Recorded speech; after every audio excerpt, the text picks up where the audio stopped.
Second number down there.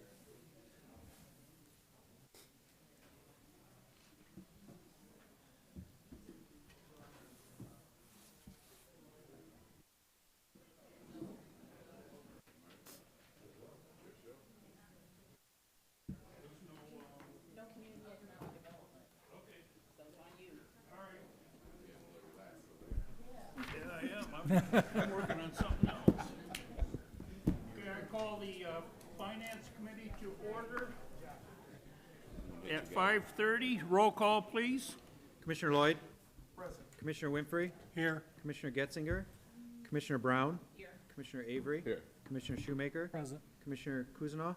Here. Commissioner Wayhill? Here. Commissioner Flewelling? Present. I need a motion to approve the minutes. Move them. Support. Any comments or questions? Hearing and seeing none. All those in favor? Aye. Opposed? Motion passes. We now take time for public comment to the committee. Is there anybody from the public that wishes to address the Finance Committee? Second time, is there anybody that wants to address the Finance Committee? Third time, public comment closed. We don't have any communications, old business, nothing. New business, Resolution 26-0014, approval of a purchase order to Lynn Belkin for an additional $10,000 to provide the additional transcription services. The cost of this purchase order will be paid from account move it. that follows. Support. I know the money's in the prosecutor's account. John Potberry contacted me a little while ago, and they couldn't be here to explain it, but it is in their budget. Any comments or questions? Mr. Shoemaker. I just was wondering why we're over the amount they had given us before, what the additional cost was brought on by. I guess you're gonna have to ask them. Okay, I'll wait till next week then. Thank you. Is there any other comments or questions? Seeing none, all those in favor? Aye. Opposed? Motion passes. Resolution 26-0039, approval of a request by Genesee County's treasurer for the 2026 borrowing of the 2025 delinquent taxes. Move it. Support. Is there any comments or questions? Seeing none, all those in favor? Aye. Opposed? Motion passes. Resolution 26-0050, approval of agreement between Genesee County and Justice AV Solutions in an amount not to exceed $37,550 to provide a maintenance and support agreement at Genesee County District Court. The cost of this agreement is paid from the following account. Move it. Support. Is there any comments or questions? Seeing none, all those in favor? Aye. Opposed? Motion passes. Resolution 26-0054, approval of a request by Genesee County's, drop my papers, Genesee County's Park and Recreation Committee to create, post, and fill one park program manager position. Move. Support. Does anybody have any questions or comments from the park director? Seeing none, all those in favor? Aye. Aye. Opposed? Motion passes. Resolution 26-0067, approval or request by Genesee County's Park and Recreation Commission to create, post, and fill one parks reservations coordination person. So move. Support. Does anybody have any comments or questions? Seeing none, all those in favor? Aye. Opposed? Motion passes. Resolution 0069, approval of a proposed budget amendment to the 25-26 appropriation resolution for various line items as described in the attached budget adjustment request. Support. Any comments or questions? Seeing none, all those in favor? Aye. Opposed? Motion passes. Resolution 26-0070, approval of a request by Genesee County's Park and Recreation Commission to create, post, and fill one part-time park naturalist position. Move it. Support. Does anybody have any comments or questions? Actually, I do. Pardon? I do, Mr. Chair, Yes. for Patrick. Yeah, Patrick, you're here, aren't you? Hey, Patrick. So I actually had a question on all of them. I just thought I'd save it for one. With these positions, is this new programs you're putting in? You know, if we've never had these positions before, what's the need now? Microphone. Turn it on. The red light has to come on. Red. Hold it down. Or it won't? President, hold it. There you go. All right. Yeah, so the park program manager will be the one running the Flint River Watershed Coalition. Okay. So, as part of that transition there. The part-time naturalist, is, going to be assigned to a DNR program, that they're contracting with us to run for the state park. And the reservations coordinator, we've had, some seasonal positions in there, and, we just need some more dedicated time. Okay. Does anybody else have any other questions? Seeing none, all those in favor? Aye. Opposed? Motion passes. Resolution 260077, forwarding to receive and file a copy of the paid county bills for the weeks ending 12/28/25 through 1/18/26 in the amount of $14,866,750. Move it. 39 cents. Support. Anybody have any questions or comments about the bills? Seeing none, all those in favor? Aye. Opposed? Motion passes. Resolution 26-0146, approval of a request by Genesee County's Planning Commission to create, post, and fill one division manager position, one program services intake clerk position, and one planning intern So moved. position. Support. Does anybody have any comments or questions? Mr. Shoemaker, I think Chris is out there, yeah.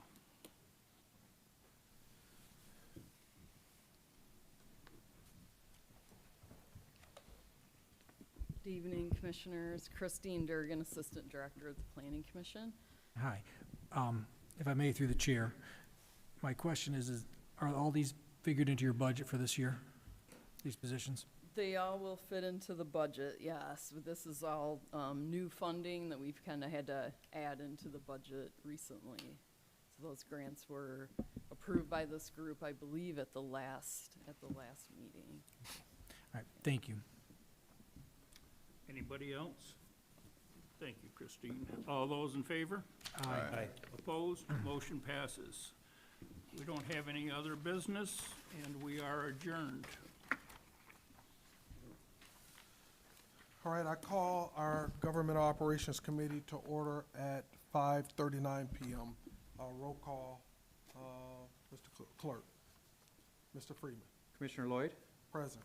Commissioner Winfrey, Here. Commissioner Getzinger, Commissioner Brown, Here. Commissioner Avery, Here. Commissioner Shoemaker, Present. Commissioner Kuzno, Here. Commissioner Wayhill, Here. Commissioner Flewelling. Present. All right, we have a quorum. First order of business, we had approval of the meeting minutes from our January 21st meeting. Support. It's been moved and supported. Commissioner Wayhill, supported by Commissioner Flewelling. Any discussion?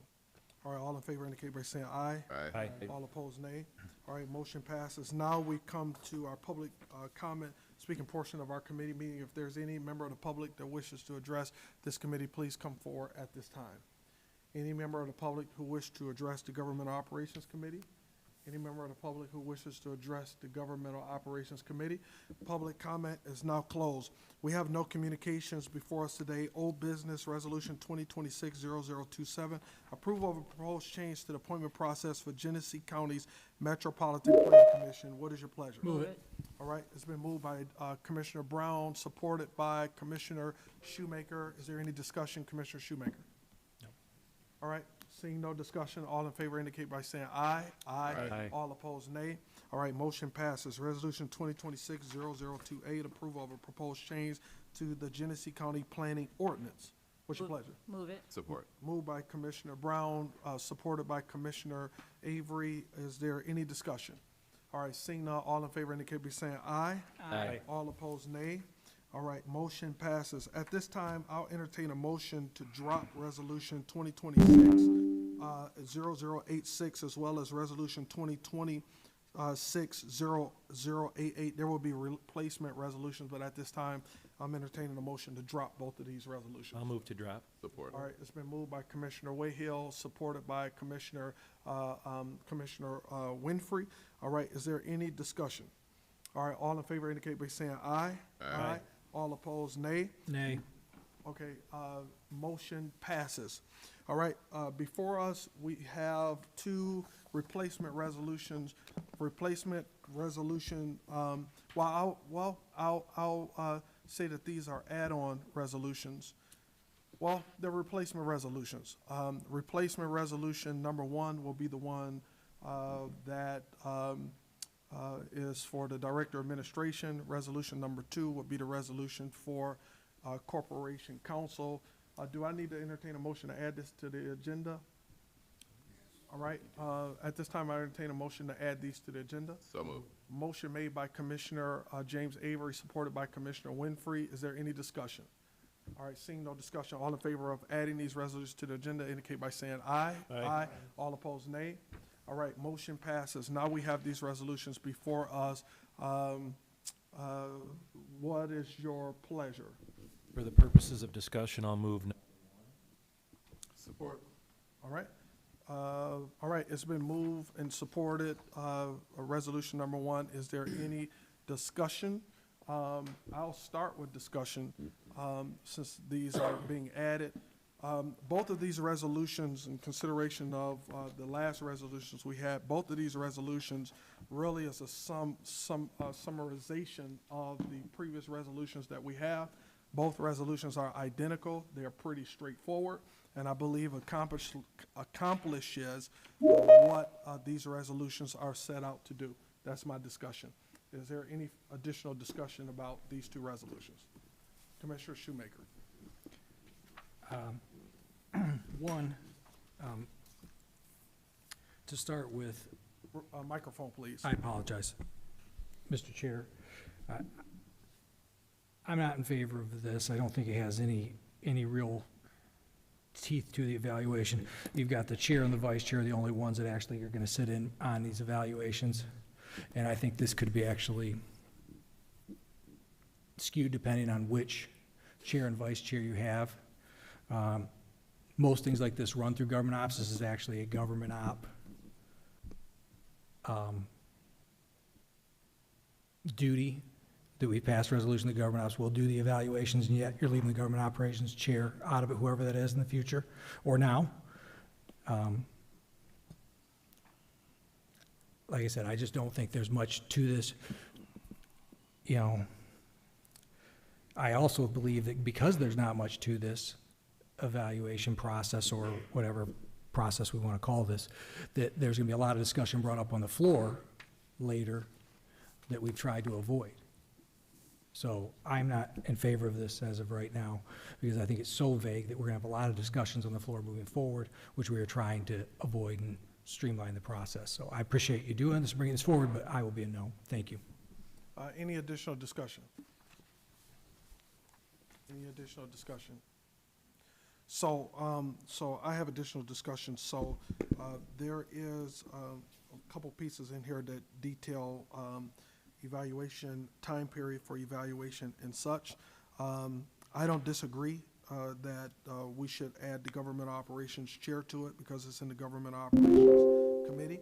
I think that the main sentiment is that whoever, because at some point this will come to all members of the board, I think it's important that whoever is having any conversation or doing any pre-evaluation, if you will, that they have open mind, that they are fair. I believe that sentiments have been expressed. I think that that the full board has had an opportunity to express and document. So I think that as it relates to these evaluations, just as any other evaluations across the organization, that that there's a baseline, right? And that's the original discussion. And then there is fairness and open-mindedness as you go in the future, or else it ruins the integrity of the evaluation process. So with that said, Mr. Chair, yes. So I wasn't gonna offer comment, but I will. I do think, so I don't think the purpose of this is that the chair of the commission, in this case, at this moment, me, and the vice chair, Commissioner Getzinger, would be further evaluating either the director of administration in resolution number 1 or the corporation council in number 2. It's taking the results of the aggregate, which is made up of 7 of us who participated, and any other comments that people want to offer. There's a section in here that says with input from all commissioners who wish to provide it, in the development, in partnership with the 2 individuals in question, of a 12-month plan where they look at improving in the areas where, you know, commissioners through the evaluation process said, we'd like to see some improvement. And so it's not further evaluation, it's taking what we've done collectively and making sure that the areas where we want to see change in a positive way happens in a collaborative way between the chair and the vice chair and the individual direct report.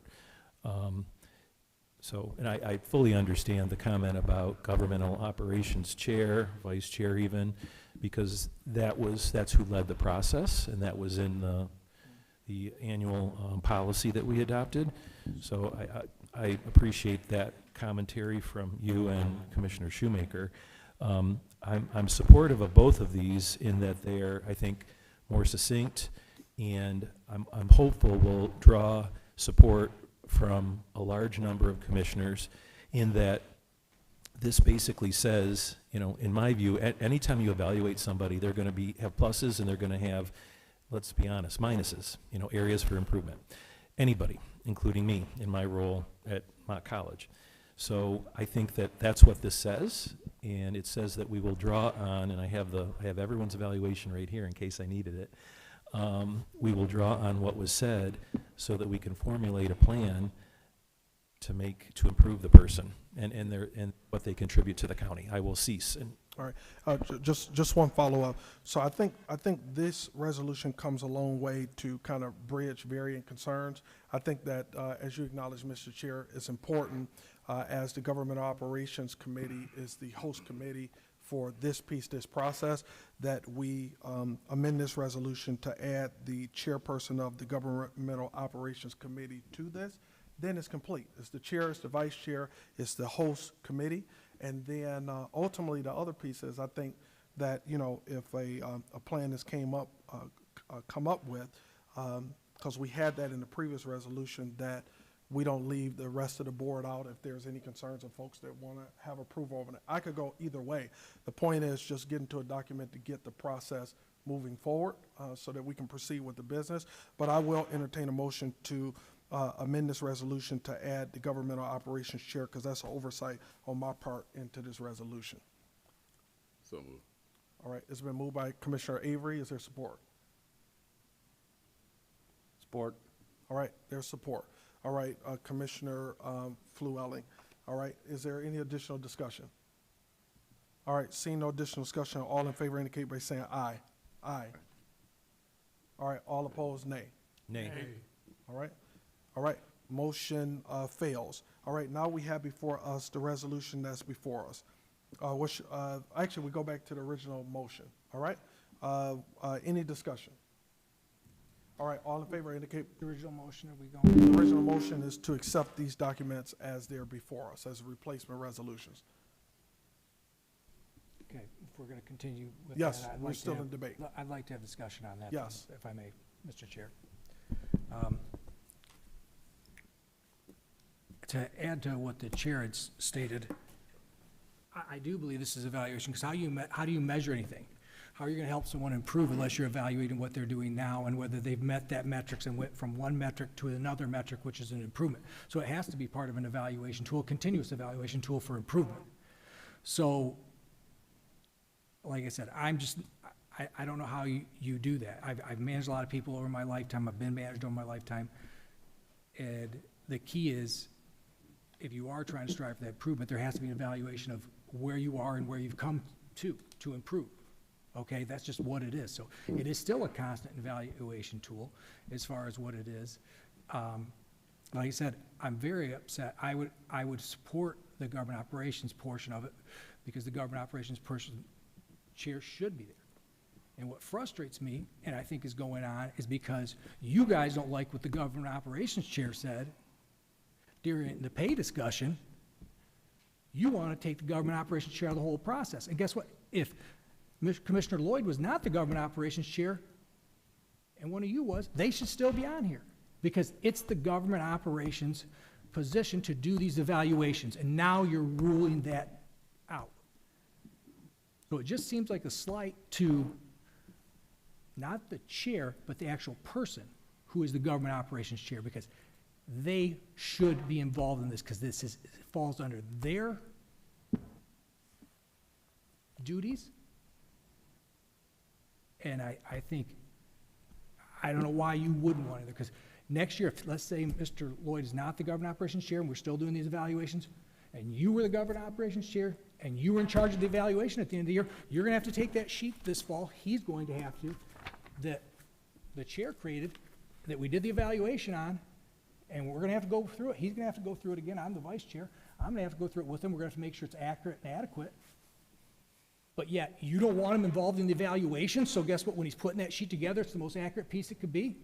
It's just because, and I really believe this, because he made statements everyone didn't like, and guess what? That's why it is. But we gotta think, if he might not always be here, there might be something different in government operations next year. They should be involved. And I think it's wrong that we're not involved in government operations, because guess what? When that evaluation, we voted, this board voted to put that evaluation process in government operations. That's who's in charge of it. When Commissioner and Chair Wayhill was chair of government operations, and we all agreed that's what we're gonna do. And now it's changed. It just seems awful biased to me. And it doesn't matter, in my opinion, who's sitting in that position now.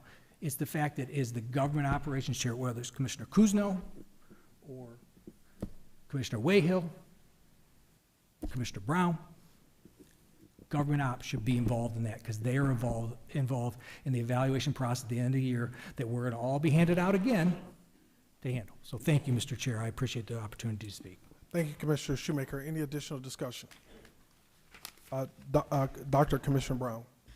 Thank you, Mr. Chair. I would echo what Commissioner Wayhill said earlier, that there is a clause in here that says input is allowed from all commissioners who wish to provide it.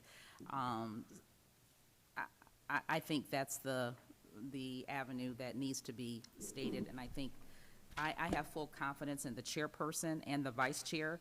That's why we all elected them to lead this body, and so I think we need to allow them to lead this body in those respective roles. And there's another clause in the very last paragraph that says, you know, we can suspend the plan of action and come up with something different if need be. And so I'm comfortable with the way this resolution, both these resolutions are worded as they stand. All right. Any additional discussion? Commissioner Shoemaker. Oh, Commissioner, were you Commissioner Shoemaker? As someone who's added their input to several committees over the years and not had it carried out, I find that offensive. That it's in here that we would believe we're gonna leave it that we could go to just one or two people that have been voted on. The majority of this board, once again, yep, you're right, the majority of the board did vote for somebody to be chair and vice chair. But guess what? As someone who's been left out of that process many a times, that doesn't make me feel reassured that guess what? My concerns are going to be addressed and brought up during these evaluation processes and implementation. How do I know you brought it up? How do I know you brought my concerns up? And then what's going to happen is, guess what? One of us, maybe me or somebody else, is going to bring it up on the floor. And we're going to have a whole big discussion again on the floor, because you're not putting the processes in place to do this where it should be done, which is with the right committee. So don't worry, like I said, I will be bringing those concerns up if I find out they're not addressed that I have. I don't want to do it down here, but I will. It's wrong what you guys are doing, because the government operations chair should be part of this, no matter if it's him, me, Brian, anyone. Because you're mad, because you don't like the way he handled it. That's what it looks like. Because we discussed this before, Mr. Chair. We had that discussion, that we thought the government operation should be part of this, and now it's not. Any evaluation. And two, it doesn't have any teeth to it anyways, because there's no guarantee that my concerns, or his concerns, or Dr. Brown's concerns are really gonna be addressed. So then, you know what we're gonna do? We're gonna, supposedly, you're gonna come to us, I hope you do, and we're gonna ask, but if we don't feel that that's what's happened, it's gonna happen here on the floor. So, thank you again, Mr. Chair. I appreciate it. All right, any additional discussion?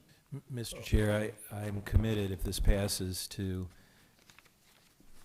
doing this based on the full aggregate evaluation, which is inclusive of what Commissioner Shoemaker's concerns are, and hopefully some evidence in that is that I brought everyone's individual evaluation with me, the hard copy, and I've kept them because it's important to me that what people think be applied. All right, any additional discussion? All right, I have discussion. I appreciate you, Mr. Shoemaker. Listen, I've been at this a long time, and matters that I'm concerned about, you hear about it. Other matters, I lean into others, and I respect those positions and perspectives. I've been at this a long time, just like many, some others around this board. I know how to engage. I know how to get things done. I know how to count votes. I know how to move the needle. And so tonight, I was agreeable to an adjustment in the resolution in the spirit of being a good colleague, in the sense of hearing other concerns that folks had, folks who care for me and who don't. That's not important. My point is, that's the way I work. And so I wanted to get to something that would address concerns that would be less controversial and allow for us to kind of move forward.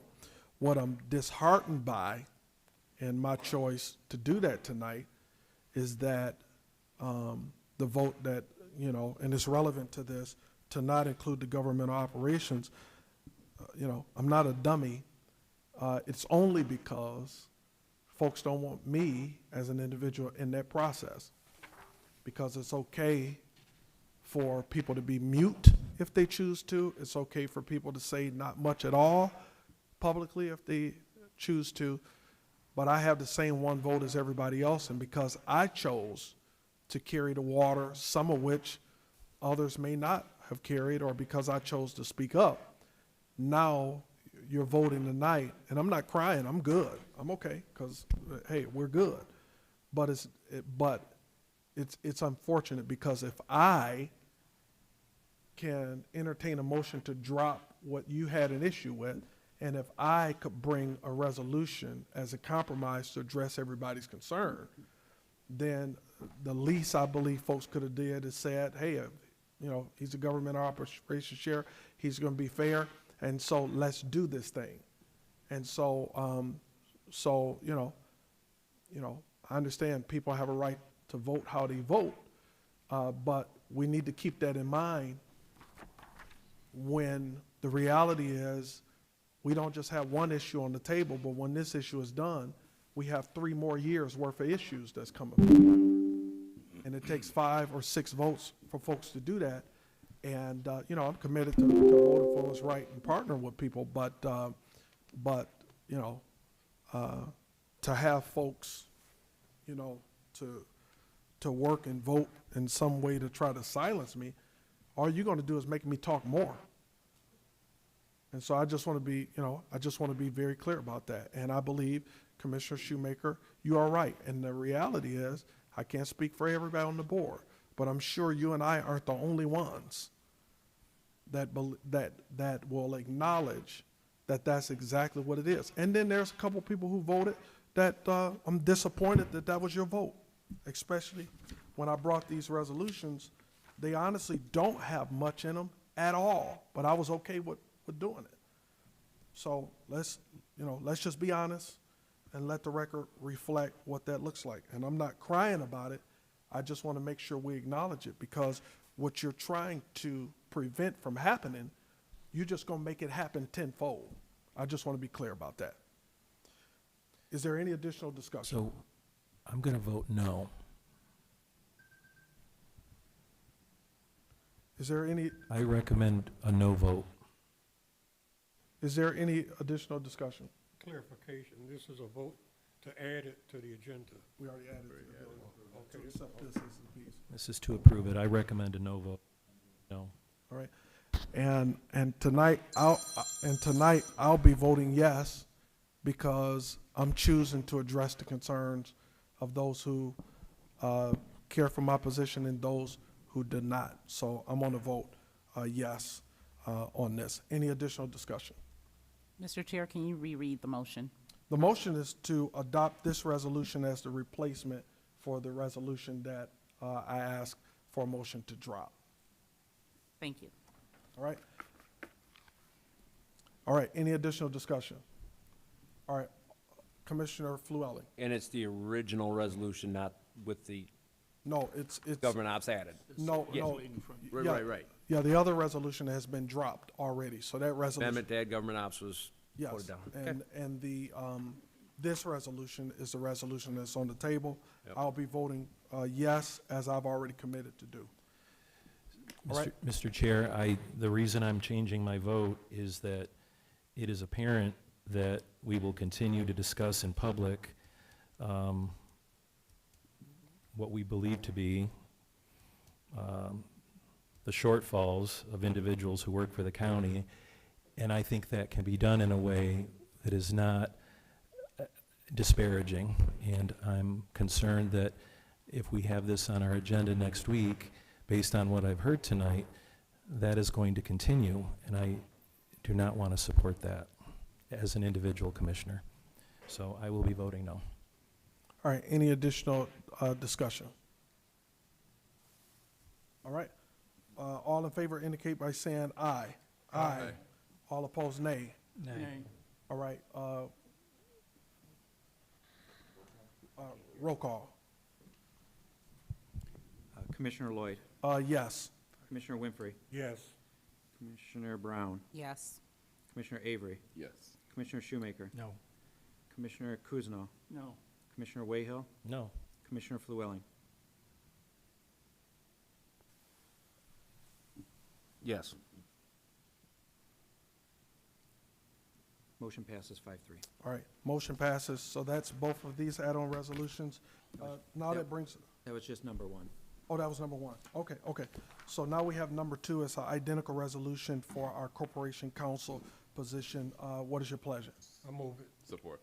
That's to add this to the agenda. Oh, we added They both both of them. were added. Okay, all right. So it's been a motion to move this. It's been supported by Commissioner Avery, supported by Commissioner Winfrey. Any additional discussion? Commissioner Flewelly. So I guess my question to the board would be, and I voted yes because I haven't heard anyone offer any type of process other than this to address those valuations. We did them, we went through the process, we collated all the data, we discussed it with the parties in question, and now, tonight, we have two resolutions to try to move forward with those and do something with those valuations. And had we all voted no, there's been no other options laid on the table. At that point, in my opinion, those valuations would be effectively pointless and dead. So there has to be some type of, and maybe as Commissioner Shoemaker said, these don't have a great deal of teeth, but there's something. I'd hate to think that Commissioner Wayhill wasted months and months putting valuations together, and we all filled them out, and we all turned them in, and we all discussed them. And now, yeah, there's been a lot put out in public, but those employees in question that have these hanging over their head deserve some type of resolution.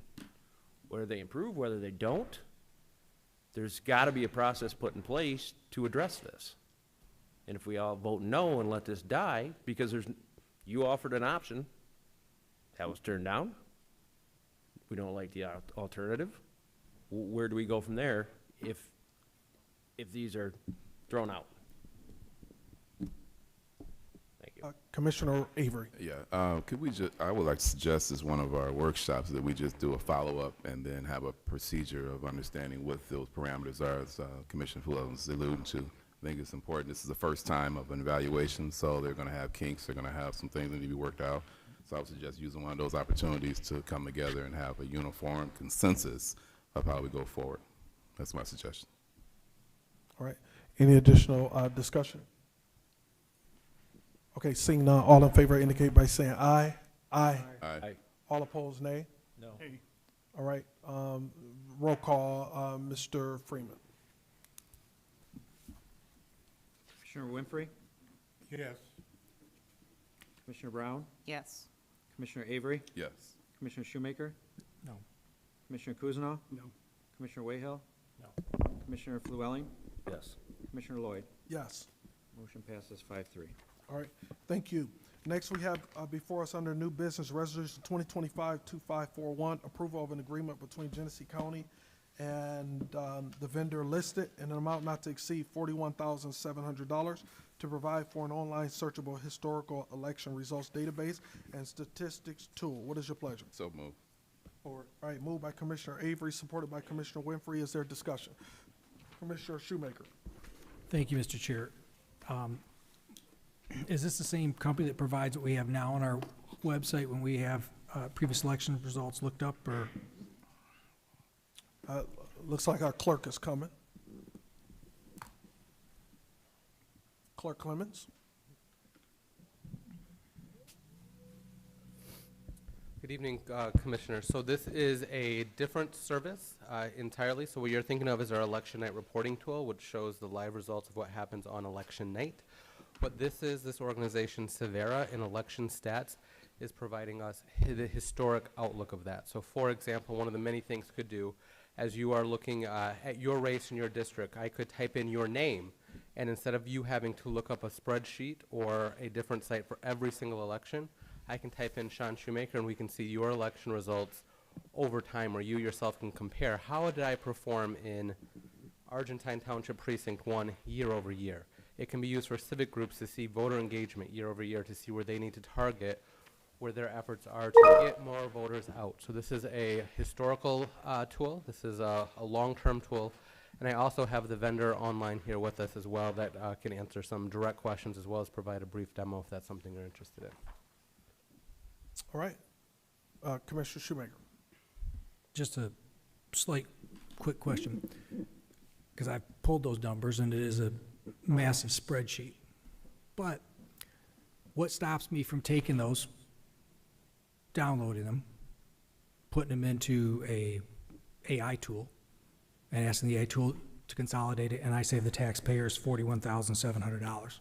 You certainly could do that, but most residents don't have that functionality and capability or that knowledge set. So we are trying to provide the easiest use of services to our residents in this. And this is a budgeted expense, something we've had planned for and been in our budget for a couple of years now. Please proceed. If I may, I'm not the most computer literate human being in the entire world, but let me tell you, it's pretty darn easy to do that. So if they have a computer, obviously that's the way they're going to access this information. So let's check that off the box. They have a computer. They're going to have access to the internet. They have access to the internet. An example is one of the chat tools that I use is free. So I go, I download it, I take it, paste it in here to the website, tell it what I want it to do, and I can speak in it if I want. Consolidate these election results, pull out this precinct, da-da-da-da, it'll do it. And I save the taxpayers $41,700. So for me, I'm a no. I believe as we evaluate our system within the county, there are other ways we can do this. I think we need to redo our website. I think there's other things we need to do and add AI into our process of what we have at the county. This contract will actually be proven obsolete at that point. So I'm a no. But Mr. Chair, I do appreciate you, or Mr. Clerk, I do appreciate you being here. Absolutely. So thank you. And Mr. Chair, like I mentioned, I do have the vendor here if you are interested in seeing briefly a little bit of the features that this software provides. What is the pleasure of the body? Anyone desire to see I it? just have a question for the Okay, just a clerk. question. I am wondering if you may or may not know this, but just anecdotally, do you know, or can you estimate the number of people that might actually use this database? So I can't give a hard estimate on that, but I do know we get a lot of inquiries for this data, both of elected officials, of candidates, and members of the media. And frankly, all of the historical election results aren't available on our website. Currently, we go back to a period of time, and they're in different formats, which would make it a challenge. So part of this is that there is staff time when sometimes we're asked to compare year over year for candidates that has to be taken into account. But couldn't give you an exact number of how many of those types of requests we get on an annual basis. Okay. I would like to talk to the vendor. All right, will you have the vendor come Yep, he's online? on your screens. Okay, you want to make the introduction, his name, and, Yes, so I've got on the call here John from Severa, and he can provide you all a little bit more details and answer some direct questions about the features in the software that we're proposing to bring to Genesee County. Hi, John. This is Commissioner Brown. Thank you for being with us this evening. My question has to do with the software itself and its ability to be future-proofed, or how many updates and upgrades might we be faced with paying for 3 years, 4 years, 10 years down the road? Can you talk about the longevity of this software? Yes, and thank you so much for having me. So to your point, or to your question, we actually don't charge for upgrades. It's included in your annual support and maintenance cost. We do have upgrades pretty frequently, and that's just something that's included in that annual cost. So we won't anticipate any cost increases for the foreseeable future? That's correct. Okay, thank you. all right, any additional questions for John? Mr. Chair? Mr. Chair. Thank you. I don't know if this is to Dom or to the individual that's online, but do you anticipate this will be an annual fee, or is this a one-time with smaller fees in the future? I can speak to that, Tom. So our model, we have an annual fee that includes your annual support and maintenance, and any number of elections that you have during the year, whether it be 1, 6, or 7, all those get rolled up with your annual cost. The one-time cost is to go back in time and to get the archived results, so all your PDFs, HTMLs, and any other formats, and then index those into the database. And then future elections are all covered by your annual cost. So the upfront cost is higher than what the annual fee would be. We have the Correct. Yeah. Yes. So the initial fee is at $41,700, and then your annual fee next year, I believe, goes down to. Let me just pull that real quickly. To $28,000 for the annual support, maintenance costs, and then the other additional elections. Did he give a figure? I couldn't hear it. 28,000? Yes. So if we support this, are we committing to, and forgive me, I'm trying to find the backup, I read it earlier, but I can't locate it now. Are we committing to a contract of multiple years? Correct. So I believe the contract that was submitted in your packet is, I believe, a 3-year contract. Okay, so year 1 is the 41.7. Year 2 and year 3 would be the 28 figure. And I know when I read the packet earlier that one of the justifications was staff time, but you know, and usually that comes around election season, I take it. The other piece that I think you spoke to was, you know, there are aspersions that are cast on election results, and I think you felt that this was a way of making sure there was more transparency over time in the results, and it's different in what you presently showcase. Could you expound on that a little bit? Correct. Yeah, that is spot on. So in all of the things that we're trying to do in the Genesee County Clerk's Office Election Division, we do have that eye on transparency and accuracy. and getting the historical data updated online, and not just a way that's online and can be downloaded, but a way that can be easily digested and tracked over time, helps to promote the transparency of our election process, to see that these are the results year over year. One of the big requests that we get all the time is comparing voter turnout, right? A lot of times the conspiracies is, why did there such high or such low turnout? And then when you look at it year over year, it's pretty similar. A program like this, you can not only look at results year over year, but you can look at them based on precincts. Well, did we go from 10% turnout in Flint to 90% turnout? No. The stories you're hearing aren't true. Here are all the results laid out, where again, you don't have to download 25, 30 different PDF documents, but instead all in one central spot, easy to use. All right. I'll end with, it is not an insubstantial amount, and especially with the follow-up of the 28 and the 28, I'll support it. But I want us to keep an eye on it, and if it gets through next week, with a majority of commissioners, I'd like you to include it in your report. You usually come to us annually and talk about what's going on in the clerk's office on the election side. Want to make sure that there's usage that justifies it. Certainly. Okay, I'll end there, Mr. Chair, and yield back. Okay, Commissioner Shoemaker and then Commissioner Brown. I just want everybody to know, I went on to a AI service right here, and I simply asked for my election results by precinct.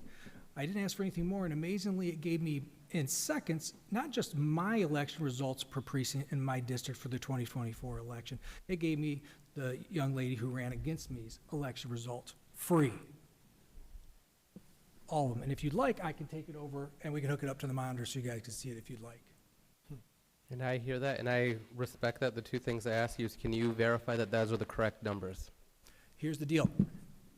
Can they? And if they are Yes, off, because what it's if, the what if, official data from the One- clerk's one office. s- One second, one at a time. Commissioner Hold on. Shoemaker has the floor. can they? Once again, mistakes are made, things are hacked, things are tampered, so on and so forth. But here's the deal. It's mostly elected officials looking for these numbers, or polling companies, or people who want to sell additional services so they can help you run your campaign and so on and so forth. Those people can afford to pay for stuff like that, not the residents of Genesee County. You're asking the residents of Genesee County to pay for something that we as elected officials will use more, or companies who actually market or help us, or consultants use more than residents. And I won't disagree with that. So that's my problem. They want those numbers, they want the additional, you want it easier, then there should be a charge for that. We should not be charging a resident of Flint, or has no interest in this, or a resident of Vienna Township, or anything else like that, for when it can be pulled up. Look at these numbers, I have compared them to mine, but they look pretty darn great. As far accurate, as far as where I was and what the numbers were. And I will tell you, as Dr. Brown and she was nice enough to invite me to event at the University of Michigan Flint, where it was an AI-based event. This is where it is. AI is here. It is reasonable. It is going to be cheap. It's going to make things cheaper. The data that's available is going to come more freely. So spending this money and locking yourself into a 3-year contract, is that what it is? For something that's here? And it came that quick? And at the bottom, I didn't even ask for it, it broke it down, percentages of what it was. It's there, and this is the exact number of what I had, 63.29% of the vote. So I think it's pretty accurate, because I do remember that number. So I'm just telling you, before you spend this money, and if you want to spend it, fine, but I don't think the residents are going to, be using this. And that was just what I did. If I wanted to really compare it, I'd go to the county website, I'd download it, and then slap it in there. And in a matter of seconds, again, it would have my data back up for me. And I could ask it simply, do these numbers match? And guess what? I'd have my answer. So I'm just not a fan of spending the money, especially when I don't believe residents are going to use it. There's other interests we have in this county. We have many problems coming our way. You know, that, yes, we've been riding high times because property values are high, but there's always additional costs coming up. We've seen that. Crystal has brought those up to us. So again, I'm a no on this.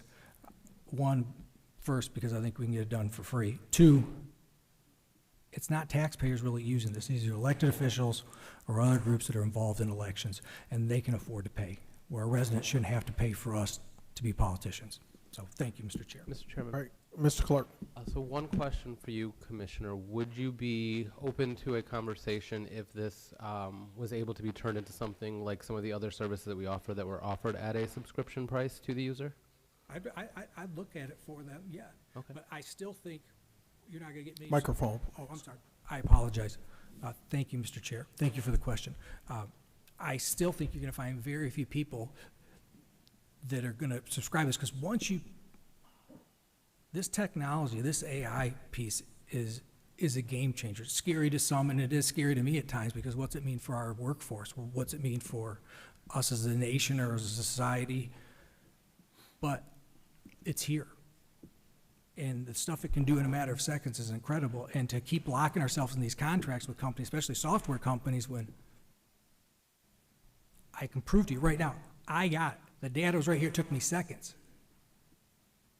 When we're not sure it's the right thing for us, I believe voting on it's the wrong thing, but I would be willing to listen and talk to them. I'm not for this right now. I just don't know how many people I wouldn't pay when I know I can get all the data here, or if I have to, for years, and I appreciate you trying to do this, because I understand what you're doing, because for years I had to make poor Mrs. Shoemaker pull all that data off, and then she'd create me these spreadsheets, and then she'd be in Excel forever doing this. Where now, the game's changed, so, but I would be glad to talk to you. If you want to call me tomorrow, we'll talk more about it, but like I said, I'm not interested the way it is now. All right, Commissioner Dr. Brown, and then Commissioner Kuzno. Can you give us an idea of how much staff time they have had to do research like this for inquiries that you've had? So I can't give a direct answer. We do have a lot of the results online. We try to direct folks to there, but over the last 2 years particularly, we've gotten a lot of requests for people asking, and it's been actually county departments asking about a millage or other organizations, where we're then having to go into files from 1975 that aren't online, pull them up, bring them up to online, or send them out. And then usually after we send that, it starts the request for more things. Well, we wanted to see how the first millage was passed. Well, now can you show us the 1985 one? And so on and so forth. So it is more time than just searching an online database in a lot of cases. It's the stuff that we don't have online, and this is part of the process of getting that online in a searchable tool, but I can't give you a hard number of staff hours. Okay, so it's like one question leads to another and another. It's a generative level of questioning. Right. And to go back to Commissioner Shoemaker's comment about AI, there's generative AI. Yes. There are lots of different kinds of AI, but sometimes AI can hallucinate. We learned that too during the lecture that we heard. So my question is, to what extent will this software give us the ability to validate and confirm the election results? Right. So they will be pulling data directly from our hard files of our election results, the official data, but I would turn back to our vendor, John, and he could probably talk a little bit more to the security, improving the accuracy of the work that they do when they are putting things into their system. John, what say you? Yes, of course. So once the elections are done and certified and you've put the PDF online, basically we take that and then add it to your database and index it. We do multiple Q&A tests to make sure all the data has been imported correctly before we index it, and then we go ahead and do the indexing, and then kick it back to you for a user acceptance test, usually about 80% through the process, and then we go live with the site. I'm not sure if I answered your question. That's fine. Have we considered in the clerk's office charging for those kinds of services when those requests come in? So we have not in the past. We don't have a fee structure for that, but that's certainly something we can consider. You all as commissioners are the ones that set those fees, and that was a conversation that we could have broadly about any of the services we offer. But finding that balance, right, of charging things that we need to charge, and I certainly understand that for a subscription or a service like this, but making sure that we're not charging for things that should be generally available for free and are available for free in all other counties in the state. So that's my last question, is how pervasive is this kind of software? How many other counties have adopted it? Where is it being used? And to what extent is it broadly used? Right. And I would turn that one over Sure. to John. Yeah, so currently Election Stats is in 6 counties in Michigan. We're in Grand Traverse, Kalamazoo, Kent, Macomb, Washtenaw, and Marquette. Across the country, we're in more than 60 counties and 12 states. Okay, thank you. Of course. Commissioner Kuzno. I'll be voting no because right from the get-go, I really couldn't see where it added much value to the residents. Us politicians, yes. And I know how to mine all that, and I do all the time. So I feel we're here to save money for the residents, and I feel it's unnecessary. And us politicians, if we can't figure it out now, which I can, and I'm probably the least IT savvy on this board, and if I can't figure it out, I pay somebody to do it. But I think that's where the money should come from. Sure. Rather than from the county, the residents paying for what us politicians do. Thank you. All right, any additional discussion?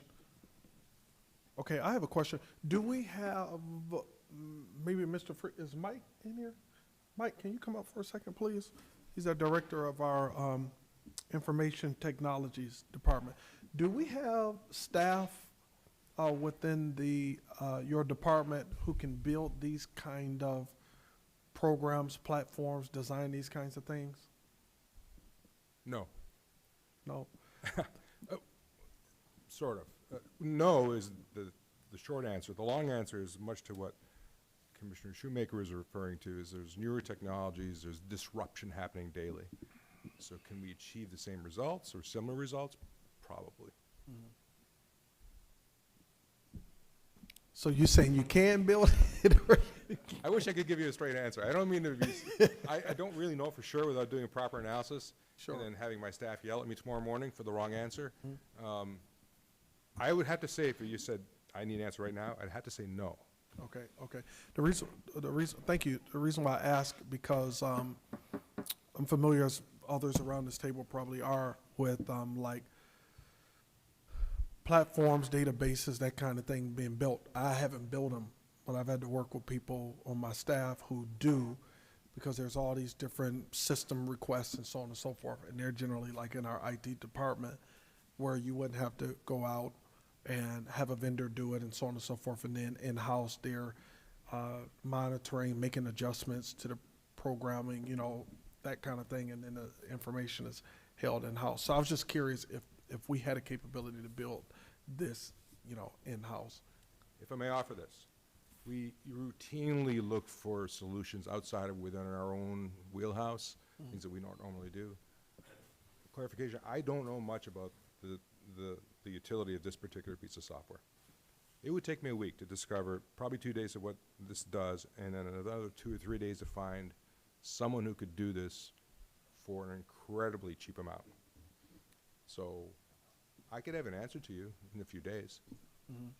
All right, thank you. Is there any additional discussion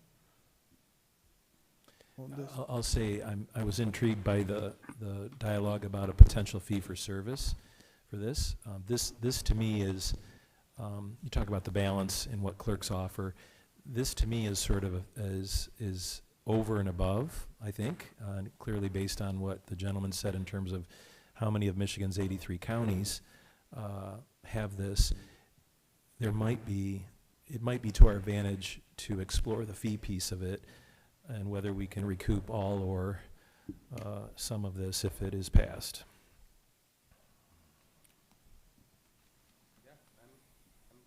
Microphone, please.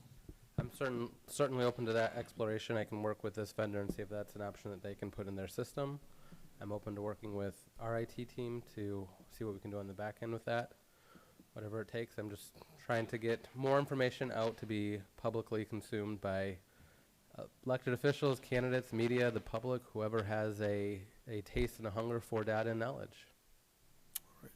All right, thank you, Mr. Clerk. So, what is your pleasure? We have a motion on the table now.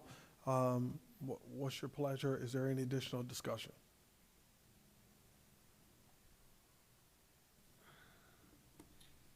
All right, well, do we want to, because if there's a vote, I can, you know, I heard the discussion, so I can count. So, Mr. Chair, I'm prepared to vote.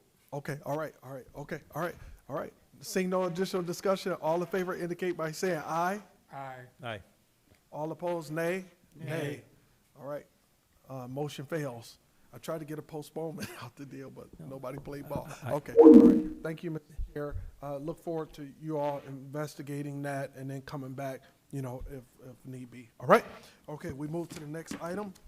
Resolution 2025-2838, approval of agreement between Genesee County and the Genesee County Associations of Fire Chiefs, an amount not to exceed $66,774.92 to provide for the Genesee County Hazmat Team. The term of this agreement is January 1st, 2026 through January 1st, 2029. What's your pleasure? Move it. Support. Been moved by Commissioner Shoemaker, I believe, supported by Commissioner Winfrey.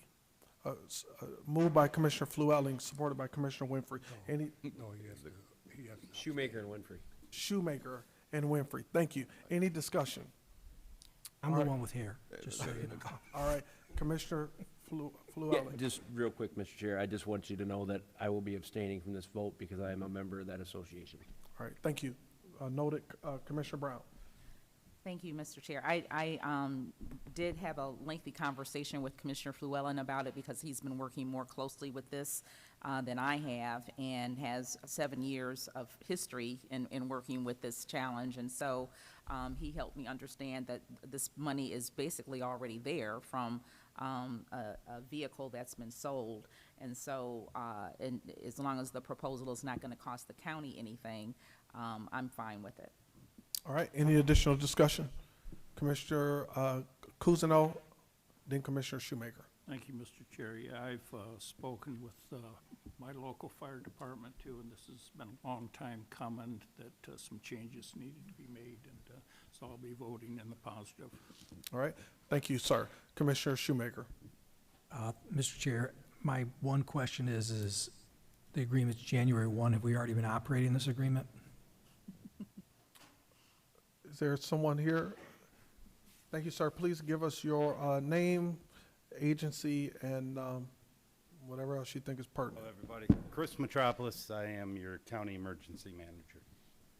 To answer your question, I missed the deadline to get this into last month by a day, and so unfortunately I couldn't get it on. I'd be more than willing to change it to February if everybody was in agreement on it. No, like I said, is it something that No, we are is not like a currently acting subscription? upon it. Okay, so that's fine. Like I said, I am a stickler. I do not like when they come after the date. I don't know if there's, I mean, and obviously our corporation counsel says it's fine, but for me, it just seems a little sometimes detrimental to this board to approve something that's passed, but thank you for that. I'm fine with it. Mr. Chair, I'm all set. Any additional discussion? All right, I do, maybe you can answer this, or Mr. Freeman. So I see the allocated amount, 66,000 roughly, and it's for a 12-month period.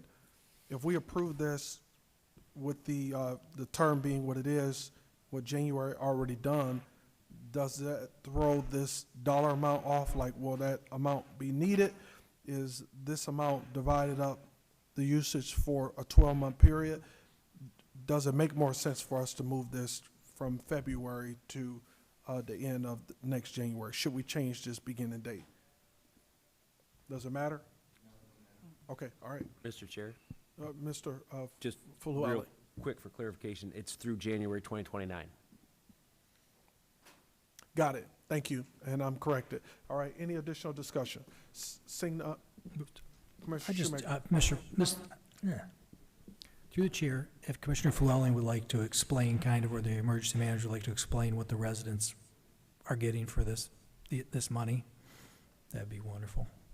Corporation Counsel, am I allowed to discuss it? microphone. I think if you're going to abstain,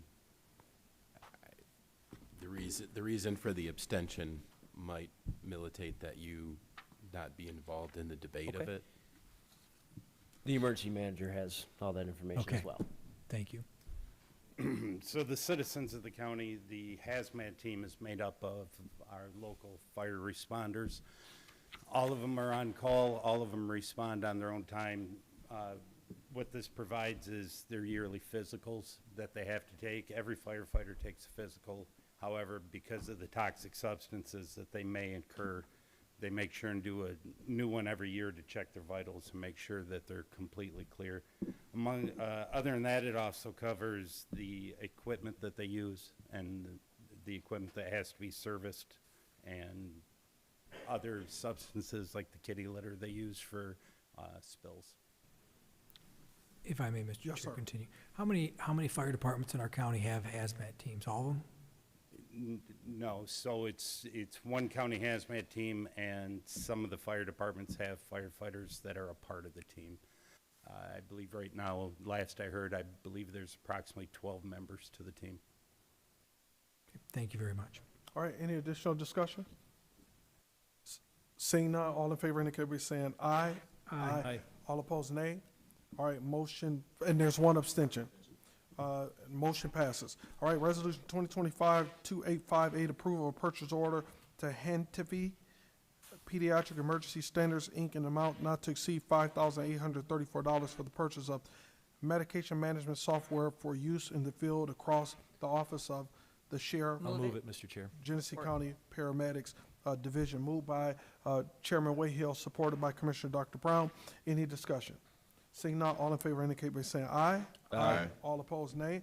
Motion passes. Resolution 2026-0026, approval of a grant award from the State Court Administrative Office in the amount not to, amount of $53,650 for 67 District Court to establish a legal resource center. So move. All right? Moved by Commissioner Avery, supported by Commissioner Winfrey. Any discussion? Commissioner Wayhill, those hands flew up fast. Commissioner Dr. Brown, Commissioner Shoemaker. Thank you, Mr. Chair.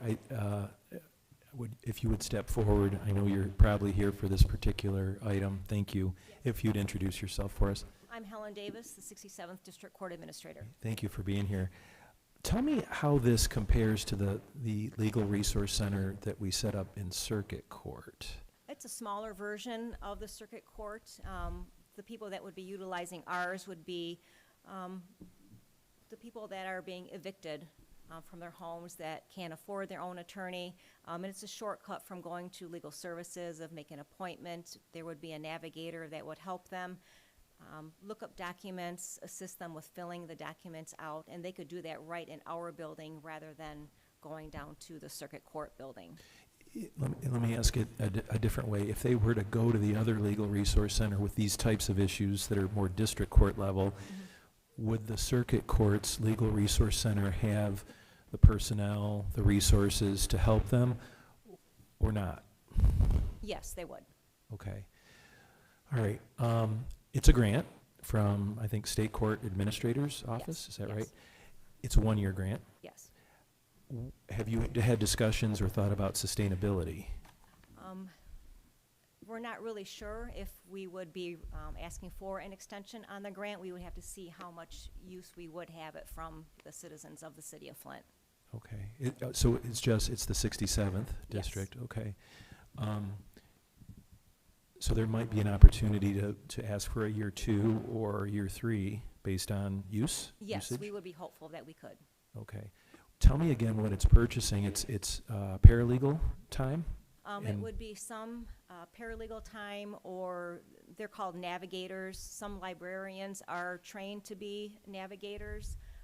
We also already have some of the computer equipment that was brought from the Mount Morrison Flushing Court that closed, so we would not have to purchase any more computers for that. The cost would cover maybe a desk for the staff person to use, or the person utilizing the Legal Resource Center, and just general office supplies. Do you know offhand how many clients there are, or plaintiffs and defendants that come through the district court on an annual basis that might be able to take advantage of this? Any sense of the volume? I would guess maybe 100 to 500 people. Okay, all right, thank you. All right, thank you. Thank you, Mr. Chair. I yield back. So, Yes. my question, if you could.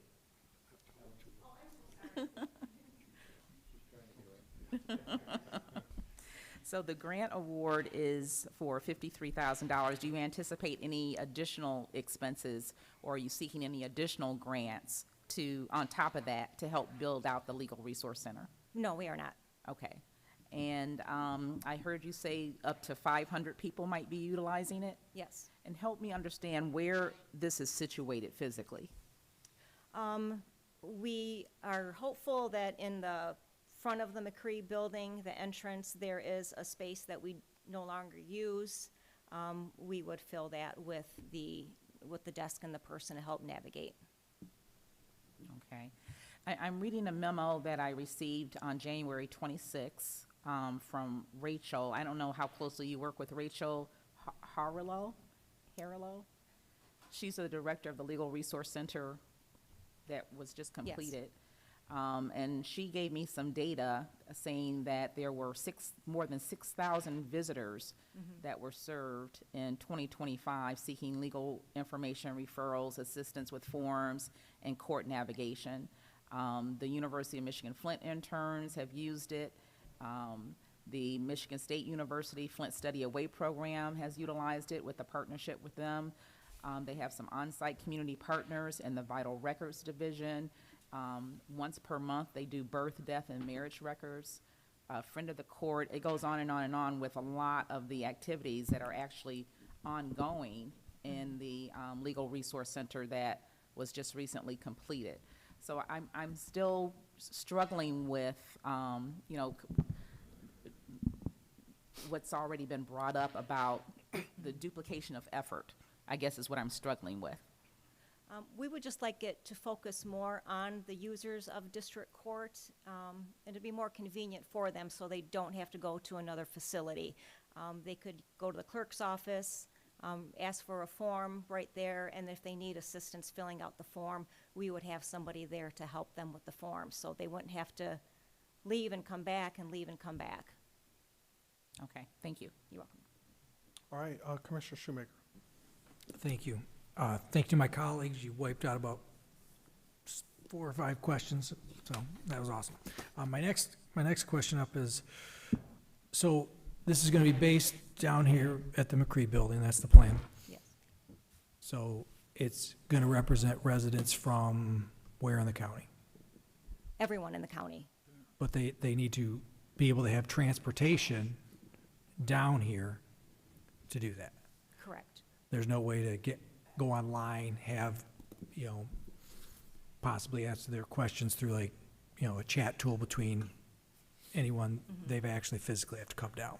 Yes, a lot of the times it is forms that people need assistance with, and as clerks, they cannot assist the public with those forms because that would be legal advice, so this outside person would be able to help them fill out those forms. So normally they're coming to the court to either file an answer or file a lawsuit, so they would have to come down anyway, but there would be somebody there on site to help them fill the forms out. Continue. Dr. Brown had asked that if there's additional grants you were seeking or anything else like that, is there any additional funding that is going to be required from the taxpayer to fund these other than the grants? No, there will not. Other than, who's going to oversee it then? Who's going to oversee the implementation? Because when, and I appreciate you telling me that, but we all know there are going to be additional things. There's opportunity costs given up by our staff that are overseeing this, because you're not going to hire somebody additional just to oversee this person. You're going to have to hire, you're going to have to train, we're going to have to make sure that things are set up. So we are spending money whether we believe it or not, because those opportunities, your time coming here or anything else like that, there's a cost. My question is do you have the staff, or is this going to result in overtime? you know, to put these things in place, because these are all things we need to think of. Because in my mind, there's always a cost, and we should always be looking at it like that, because your time is valuable, your staff's time is valuable, or management staff time is valuable. So there's no additional cost as far as dollars, we just have the opportunity cost to do this, which is the additional, your time or other people's, correct? Correct. Is the space ready other than the desk, or does it need additional care? It may need additional network drops for the computers to be installed, but that would be it. And will that be covered with the grant? Yes, Thank you. yes. Thank you, Mr. All right, Chair. any additional discussion? Seeing none, all in favor indicate by saying aye. Aye. All opposed, nay. All right, motion passes. Resolution 2026-0034, approval of a grant award from the State Court Administrative Office in the amount of $70,000 for 67 District Court to establish an Operation Drive program. What's your pleasure? Support. All right, moved by Commissioner Avery, supported by Commissioner Winfrey. Any discussion? Mr. Chair. Thank you, Mr. Chair. Just a question. I read in the backup materials, or what I think I read was that there are 5,000, or maybe average of 5,000 violations a year of people driving with no license, suspended license. Maybe there was a couple other categories. Is that that's an accurate number? Yes. That seems huge. You'd And be surprised. Yeah, and if you would, just for the public who's listening to this, can you give us a quick 60 seconds on what this would do for those people? What this program allows for people to do is, they would originally come in on the charge of driving a license suspended. The charge would be reduced to a lesser charge, and for a year. There would be a public defender working with the person, running their driving record, telling them, you have tickets in this county, in this county, and this county. Once they would get their license cleared and have a full driving record, then they would come back and their ticket would be reduced to a civil infraction, which does not affect their driving record or their criminal history. And I think I read into what you said that of that 5,000, it's a duplicated count? Are those, some of those are the frequent flyers that they keep getting these pulled over and they don't have the license or it's expired, and so Yes. this would particularly help those individuals who clearly need some sort of intervention. Correct. They would be able to drive to work freely without having to look over their shoulder all the time, wondering if they were going to get stopped and on a suspended license. All right, thank you, I appreciate it. Thank Mr. Chair, I yield back, thank you. All right, any additional discussion? Commissioner Shoemaker. Thank you, Mr. Chair. Where's this gonna be set up? It will probably housed at the McCree Building. Magistrate Kristen Grant will be the one heading the program, and that's where she is located at. If I may, Mr. Chair.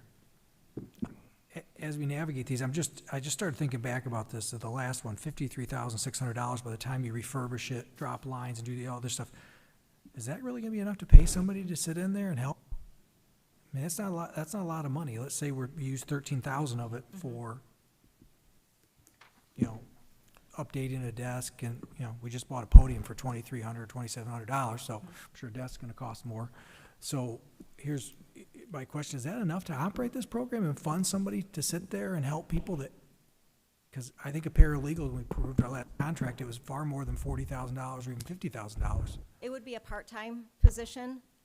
We're hopeful it'll cover it.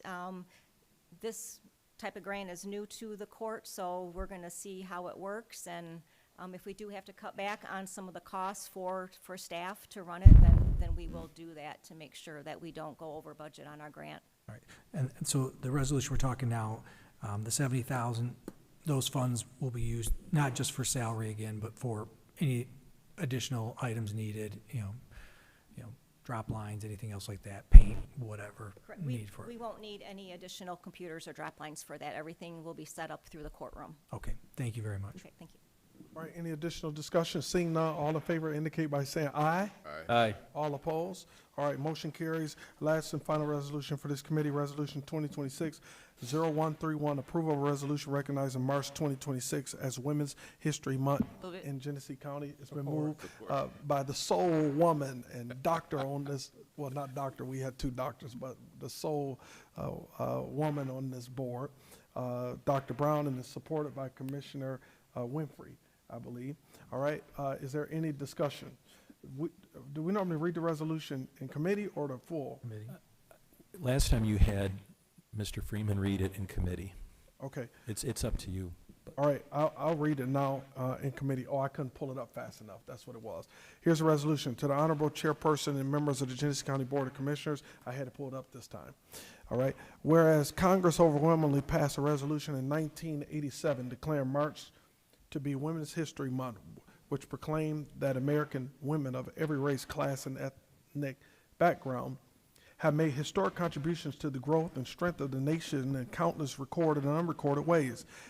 That American women have played and continue to play a crucial economic, cultural, and social role in every sphere of our nation's life by constituting a significant portion of the labor force working in and outside of the home. American women have played a unique role throughout our history by providing the majority of the nation's volunteers, labor force, and have been particularly important in the establishment of early charitable, philanthropic, and cultural institutions in this country, and that American women of every race, class, and ethnic background served as early leaders in the forefront of every major progressive social change movement, not only to secure their own right of suffrage and equal opportunity, but also in the abolitionist movement, the emancipation movement, and industrial labor movement, the civil rights movement, and other movements to create a more fair and just society for all. And whereas women in Genesee County have similarly been integral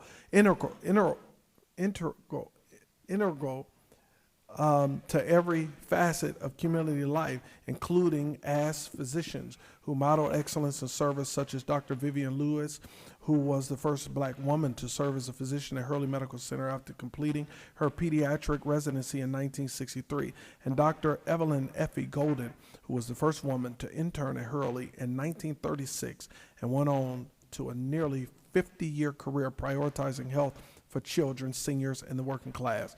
And whereas women in Genesee County have become leaders in the legal profession, starting with Ruth Weingard Berger, who began practicing law in 1929, including the Honorable Judge Elza Papp, who became the first woman to serve as an assistant prosecutor in Genesee County in 1947 and went on to serve as the first woman district judge in 1965. And whereas women in Genesee County continue to lead in new arenas, such as through the promotion of Carrie Ann Nelson to the position of Genesee County Sheriff Captain in the year 2020 after having excelled as a paramedic and leading staff within the department. Now therefore be it resolved that this Board of County Commissioners of Genesee County, Michigan hereby recognize the month of March 2026 as Women's History Month in Genesee County and encourages the celebration of Women's History Month, participation in community events, sharing stories and learning about the struggles women have faced and the contributions they have made to our country and nation, and be it further resolved that the Genesee County Clerk Register is directed to provide one copy of this resolution to each city, village, and township within the Genesee County and to each county clerk in the state of Michigan. That concludes the reading of this resolution. It's been moved and supported. Is there any discussion? All right, seeing no discussion, Commissioner Flewellen. Thank you, Mr. Chair. Through you to Commissioner Wayhill, is my impression that we're going to continue this resolution process as is, correct? Well, until we not continue it. So I had a meeting last night with two leaders of the DEI Commission, and I think I'm making progress with that group on what you and I discussed, but we can't change it until, we can change it. So I think this is going to be the final one that comes to this commission for a vote. And when I spoke with them, and these have only been coming to us for a year. It was last year with Black History Month. Well, actually, I wrote that, but it's them to begin sending us resolutions that reflected other groups. I think that we can promote the mission of diversity, and equity and inclusion, without necessarily having to have the county commission vote on these regularly. And so that was the discussion last night, and I think there's a lot of headway that's been made. Okay, thank you. All right, just in regards to that, is that something that this board will get a chance to vote on? Well, so they have their own bylaws, the DEI Commission, and you're part of that, Charles, aren't you? Yeah? Yeah. So I talked with Elizabeth Jordan last night. She's the chair, correct? And another member. And I believe they're going to be talking to the rest of the DEI Commission about what I just referred to. But my thought would be that this Board of Commissioners would give the full force of this body to those resolutions. That was what we have been doing. That is true. So I would hope that whatever decision is made would be brought to this board. So I would say that you'd have to talk with your fellow members of the DEI Commission, and if they decide to continue, all I've done is tried to work out what I believe is a reasonable approach so that we can do more, but also recognize that there's concern among commissioners here that it is a divisive matter. Yeah, well, be that as it may, I mean, I still believe that if we believe in Women's History Month, Black History Month, then this entire board should be willing to give its full force and faith to those beliefs. And I think that any change in that should come to this board to be voted on. Well, so it's at their, it's them making the decision, the DEI Commission, to bring them. It's not something that we require, and it's only been that way for a year. It hasn't been since the inception. So what I would say, I guess, is that the DEI Commission has votes, right, and a process for voting on matters. I would say that that you all should bring it up, and until such time as you decide not, as the DEI Commission decides not to send them, then they'll still come to government operations. All right, any additional discussion? Okay, seeing none, all in favor indicate by saying aye. Aye. Aye. All opposed, nay. Nay. All right, motion passes. That brings us to the end of our government operations agenda. We are adjourned at 6:58. Okay, we're going to call the Human Services Committee to order at 6:58. Roll call, please. Commissioner Lloyd, Present. Commissioner Winfrey, Here. Commissioner Getzinger, Commissioner Brown, Here. Commissioner Avery, Here. Commissioner Shoemaker, Present. Commissioner Kuznow, Here. Commissioner Wayhill, Here. Commissioner Flewelling. Present. It's time we entertain a motion to approve the minutes. So moved. Support. Properly moved and supported. Any discussion? Hearing none, all in favor, aye. Aye. Opposed, nay. Ayes have it, motion carries. Are there any public comments to this committee? Any public comments to this committee? Mr. Billings, please state your name and residency. My name is John Billings, and I'm here in support of the Mays Center. As you know, last year it was divided up, and one center, House of Brink, they left and moved, and we need a center on the north end.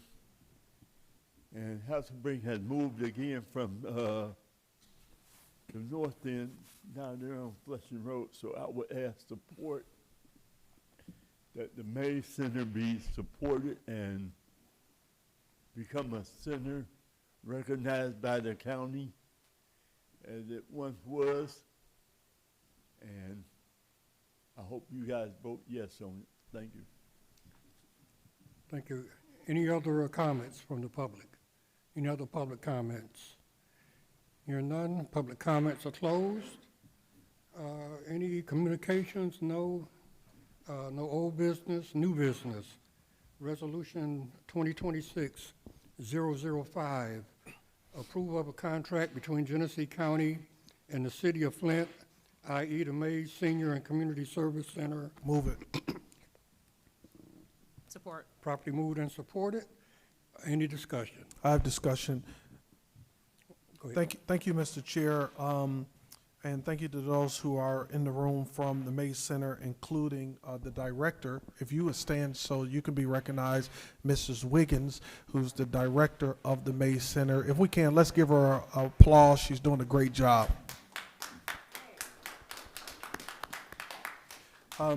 I asked my colleagues to support this resolution tonight. As you remember, there was a previous entity in Hasselbring that relocated. They've since moved out of the district. At the time of this board voting, and majority to support them continuing to be funded, I had indicated to the public, as was reported in the media, including ABC 12, WNE, Channel 5, Channel 25, as well as M Live, that I was also in support of at a future time of providing funding to the Mays Center as well. I appreciate my colleagues who were respectful of me as a voting member of this board to have my conversations and such with the city. I've had multiple conversations with the mayor as well as Mr. Ed Taylor, who's a phenomenal individual. He's currently the chief of staff for the mayor's office. Here's a letter I want to read into the record before we proceed that was sent from our senior services director, Lynn, on January 12th, 2026. It's addressed to Mr. Ed Taylor, City of Flint Chief of Staff, City of Flint, with a copy to Mayor Neely. It says, "Dear Mr. Taylor, I hope this letter finds you well. I am writing to inform you that the Genesee County Senior Services Department has completed a thorough review of the Mays Senior and Community Service Center application and the associated contract materials." The letter from Lynn goes on to say, "Based on our department's review and recommendation, and at the request and with the full support of Commissioner Delrico J. Lloyd, this contract will be brought forward for consideration by the Genesee County Board of Commissioners. The contract, along with all supporting documentation, is scheduled to appear on the February 11, 2026 Human Services Committee agenda, pending the satisfactory walkthrough visit, which was performed by our office on January 14, 2026. There was a successful walkthrough of that building. They're doing phenomenal things. This action reflects Commissioner Lloyd's desire not only to expand senior services within District 1, the district that I am solely elected to represent, but also to support the development of future senior-focused programming that would directly benefit county residents at large. We welcome any comments or questions you may have prior to the meeting and are happy to provide additional information as needed. Sincerely, our Director of Genesee County Department of Senior Services." So I support this resolution in its entirety. I also support future funding for the Mays Center, as the level of funding that they're receiving today aligns with some of the required services that they're receiving. And so according to Lynn's discussion with them, as my understanding, as additional programs are brought online, then we may come back with follow-up resolutions to get this center fully funded. This is not the full funding amount, but they have the ability to achieve that funding level just as all other senior centers. So with that said, I'll end my discussion. Thank you all for being here tonight, and I look forward to a long partnership now, not just with the City of Flint, but between Genesee County and the City of Flint to deliver senior services at the Mays Senior Center. Continue to do a great job. Thanks. Right. Any further discussion? Hearing none, all in favor, aye. Aye. Opposed, nay. Ayes have it, motion carries. Okay. Resolution 2026-0024, approval of an agreement between Genesee County and the Michigan Department of Health and Human Services in the amount of $492,633 for continued community services, block grant services at Genesee County Community Action Resource Department. Properly moved and supported. Any discussion? Mr. Chair, if I might. Mr. I don't Wade. know, is Pam, if you would approach.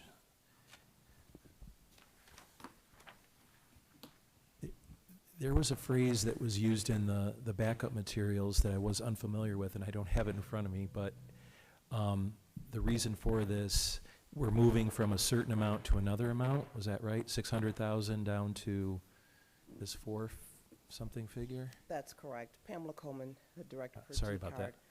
No, that's fine, sir. Initially, we received the year two award for a little over $600,000. That was what the state at that time had on their books as our last reported financial report for September, but they had not yet received our final report. So in order to move forward with, in fiscal year 26, with the year two grant, they gave us an award based on what they had recorded. Once all of our final report was received by the state, they then gave us a true-up amount. I see. Which is the 400. Oh, that's the phrase, the true. True-up. Yes, okay, that was new to me. So really, this is a matter of ensuring accuracy now that we have the final number, or the That right is number. correct. All right, thank you very much. Thank you, Mr. Chair. Yep. Any further discussion? Thank you, Ms. Coleman. Hearing none, all in favor, aye. Aye. Opposed, nay. Ayes have it, motion carries. And that's the end of this agenda. We do stand adjourned. Call the Public Works Committee to order at 7:06. Roll call, please. Commissioner Lloyd, Present. Commissioner Winfrey, Here. Commissioner Getzinger, Commissioner Brown, Here. Commissioner Avery. Here. Commissioner Shoemaker. Present. Commissioner Kuznow. Here. Commissioner Wayhill. Here. Commissioner Flewelling. Present. Resolution 2026-0185, approval of minutes, January 21st, 2026. So moved. Support. Moved and supported. Any discussion? Seeing none, all in favor, aye. Aye. Aye. Opposed? Motion carries. Any public comments to the committee? Public comments to the committee. Going 3 times. Seeing none, public comments closed. No communications, no old business, new business. Resolution 2026-0001, approval of a purchase order to Dell for the fiscal year ending 2026 in an amount not to exceed $65,000 to provide for the purchase of computers and docking stations as part of our normal refresh program. Cost of the agreements paid from the accounts listed. Move it. Support. Motion and support. Any discussion? Seeing none, all in favor? Aye. Aye. Opposed, same. Motion carries. Resolution 2026-0004, approval of purchase order to Pinnacle Design not to exceed $1,790.82 for lateral filing cabinet for the IT department. So moved. Support. Moved and supported. Any discussion? I have discussion. Mr. Lloyd? Mr. Chair, thank you. Through you to, actually, this may be a better question for Mr. Freeman, actually. I support this resolution. My question is this, that, because as you know, I just went through this with our UAW headquarters building, and we're still buying furniture. We work with design company and such, and we know that it can be quite expensive because you want everything to be, you know, synergized and so on and so forth. Here's my question. Versus purchasing pieces as individuals, do we need to just go ahead and just purchase some extra filing cabinets, have them here, like filing cabinets, chairs, like that basic furniture that people are going to ask for? I understand that when we moved in the building, that this building was furnished, you know, for us to move in.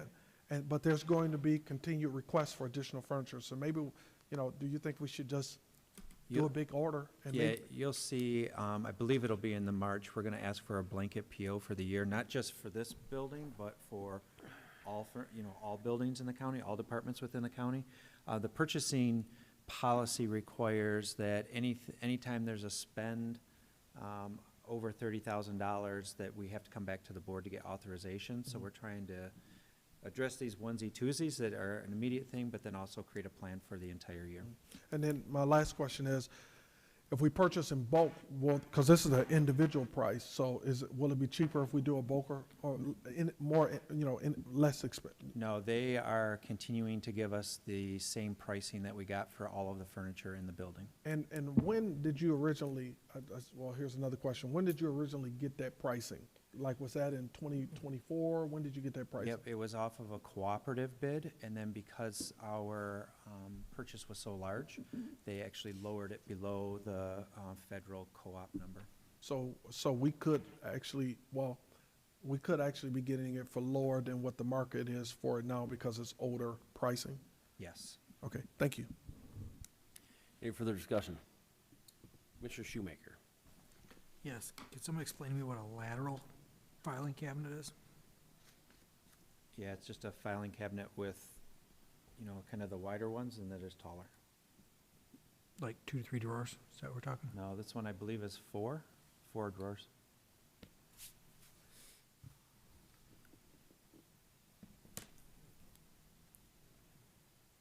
Go ahead. Well, I'm trying to think how to word it so I don't come across a certain way. It just, and I know furniture, office furniture is ridiculous, but it just seems just lockable. Is it a lockable cabinet? Is it? Yeah, all of these cabinets are lockable. Well, yeah, but the one, like I have one in my office, it's a lateral, I would consider it. And Yep. what I'm saying by lockable, is it secure? Because I'm gonna tell you, yeah, I can lock mine, but somebody could go in there, you know, real quick with a screwdriver and pry it open. So what I'm saying is this the same price we paid for something before that's similar to what I have in my office? No, this is much cheaper than what's in. Are you kidding me? This is, wow. All right. No expense for you. I guess so. I'll be extra careful with it then. Please don't use a screwdriver to Yeah, open it. just so you know, I don't lock it, everyone. But, I just, once again, this is back to the premise that, you know, even for a business, this furniture is expensive, but when you deal with the government, there's an extra cost to everything. It's just, I discussed this with some colleagues last week about lighting, a lighting project we did at our local municipality out at the township when I was on the township board. And same company did the lighting for our business. And it was larger facility, it was less, but because you have to pay things like prevailing wage and all this other stuff, the cost is more. And then they see government contract and think, ooh, this is a great way. You know, we need to be more diligent with these people, and I'm not saying we didn't with this, but we gotta continue to be diligent with any purchase because they see government dollars and they know, guess what? It's not like somebody at their house that says, I have a budget, they know they can get more. And then maybe we should figure a way to get furniture manufacturers coming to Genesee County because it seems very lucrative, so. From there, thank you, Mr. Chair. Further discussion? All in favor, aye? Aye. Opposed? Motion carries. Approval, Resolution 2026-0018, approval of a three-year agreement for the purchase of Microsoft licenses through Crayon Software Experts LLC. The cost of this agreement is $57,000, $820.57. Move it with a question. Support. Moved and supported. Commissioner Shoemaker? Okay, and I'm sorry I didn't see this in there, but how many licenses is this, or is this unlimited? The user count is 1,327, And how many are we using? all of them. How much is it to add additional licenses then? Just the same cost as what we're paying per license moving forward if we add people? Nominal at scale, yes. Okay, all right, thank you. Further discussion? All in favor, aye? Aye. Opposed? Motion carries. Resolution 2025-0025, approval of purchase order to Arrowhead Upfitters for the fiscal year ending 2026 in an amount not to exceed $20,000 to provide for the purchase of parks equipment, repair parts. The cost of this purchase order will be paid from accounts listed. So moved. Moved and supported. Any discussion? Seeing none, all in favor, aye? Aye. Opposed? Motion carries. Resolution 2026-0051, approval of 2026 vehicle purchases. I'll move it. Support. Moved and supported. Commissioner Shoemaker. As some of you may not know, years ago, we really tried to clean this up. When I first got down here, we had, to give you an idea, we had Cavaliers in inventory, and if you know how long ago the Cavaliers produced, that was something probably shameful for us to own. And we put a policy in place that we were going to turn these vehicles over a period of time and not over 125,000 miles. And we were going to, the original resolution I brought forward that they would only be American-made And then the board decided at that time to make changes that would only be General Motors. I'm recommending, moving forward as a thought on everyone's plate, that we kind of reevaluate that policy, and maybe the chair of Public Works could take this up, because as you know,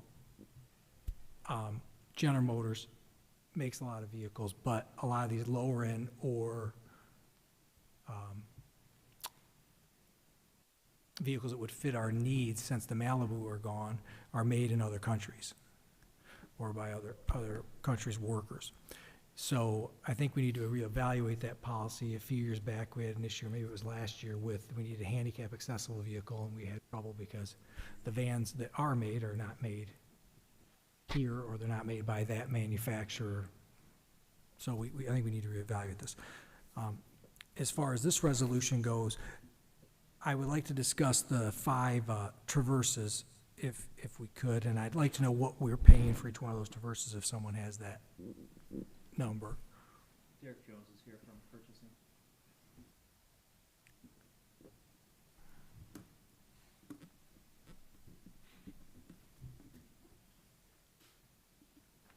Good evening, Derek Jones, Purchasing Administrator. The question, I believe, was the Traverse. Cost per unit. Yeah, they're looking at roughly a little bit under $41,000. Okay. Here's a question. By next week's meeting, could you have me a price on Chevrolet 4x4 extended cab pickup trucks or crew cab, both? 4x4. Crew cab or extended cab pickup trucks?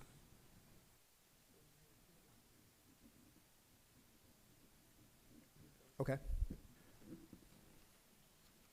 My concern is to the board is depreciation. We've talked about this. That's why we wanted to go through these vehicles faster. The goal was not to keep anything over 5 years or 125,000 miles. Reason behind that is one, a lot of banks won't finance anything over 5 years, or if it is, it's at a much higher interest rate, so it causes the vehicle's value to go down. In addition to that, the mileage is a factor also, and it puts into play with the year.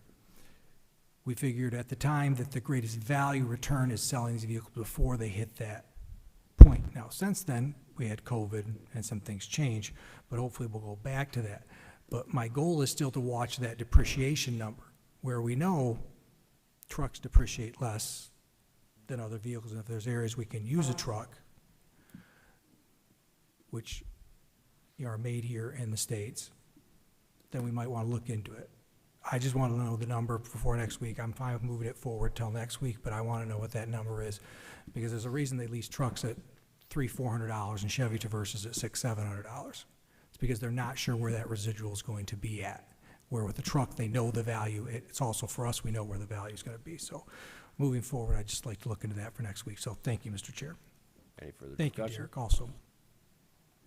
Seeing none, all in favor, aye? Aye. Opposed? Motion carries.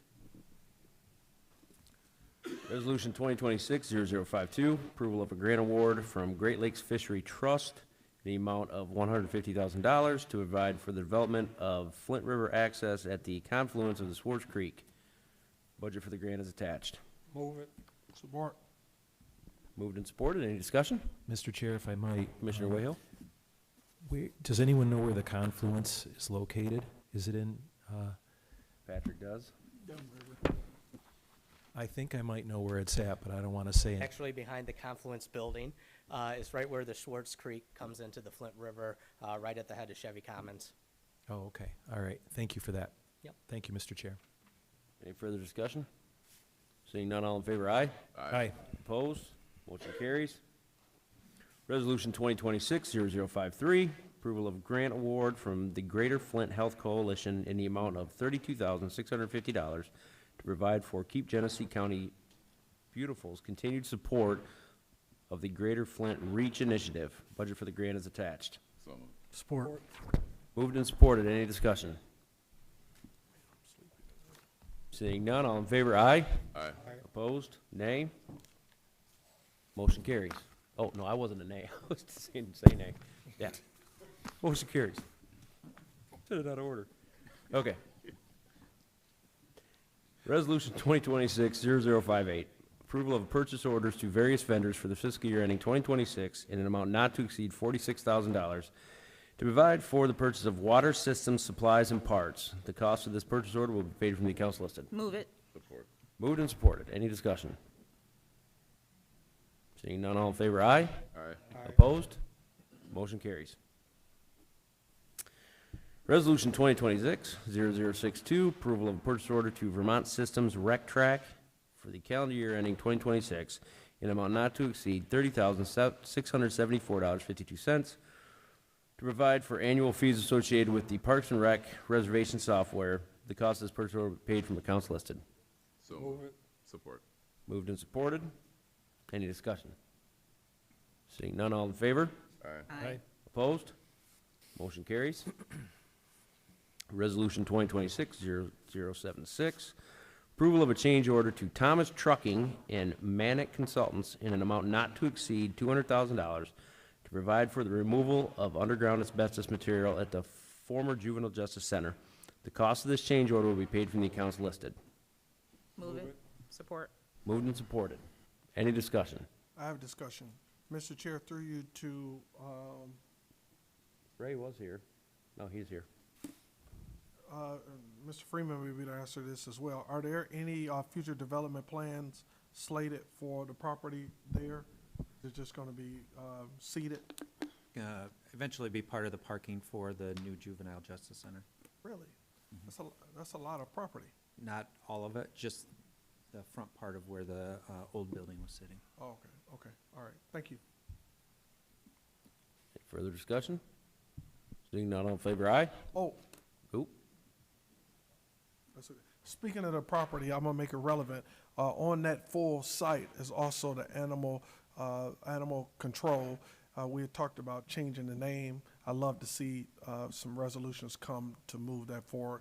I think there's been some, seemed like there's some commitment made in this setting to the director there. Thank you. Like I made that relevant, thank you. Any further discussion? Seeing none, all in favor, aye. Aye. Opposed? Motion carries. Resolution 2026-0150, approval of a change order to an agreement between Genesee County and WTA Architects in an amount not to exceed $116,294 to provide specifications for upper roof replacement and concrete structure replacement at Genesee County's jail and snow melt at the entrance to the historic courthouse. Cost of this agreement will be paid from the account listed. Move it. Support. Moved and supported. Any discussion? Commissioner Shoemaker. Just a question here, I'm reading this. It says, to provide specifications for upper roof replacement. Are they actually replacing the roof, or is this just, they're adding specifications to the upper roof? Ray's on his way up to speak to that. That's for specifications. And then they'll do bid assist and construction management. So then we'll still have the cost of the roof replacement on top, but, okay, thank you. Any further discussion? Seeing none, all in favor, aye. Aye. Opposed? Motion carries.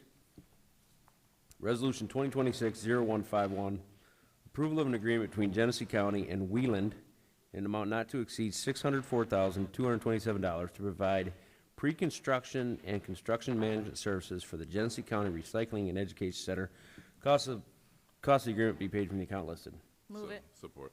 Moved and supported. Any discussion? Mr. Chair, I know this is not general fund money, but if someone could remind me, there's a special, is that, Chris should be out there.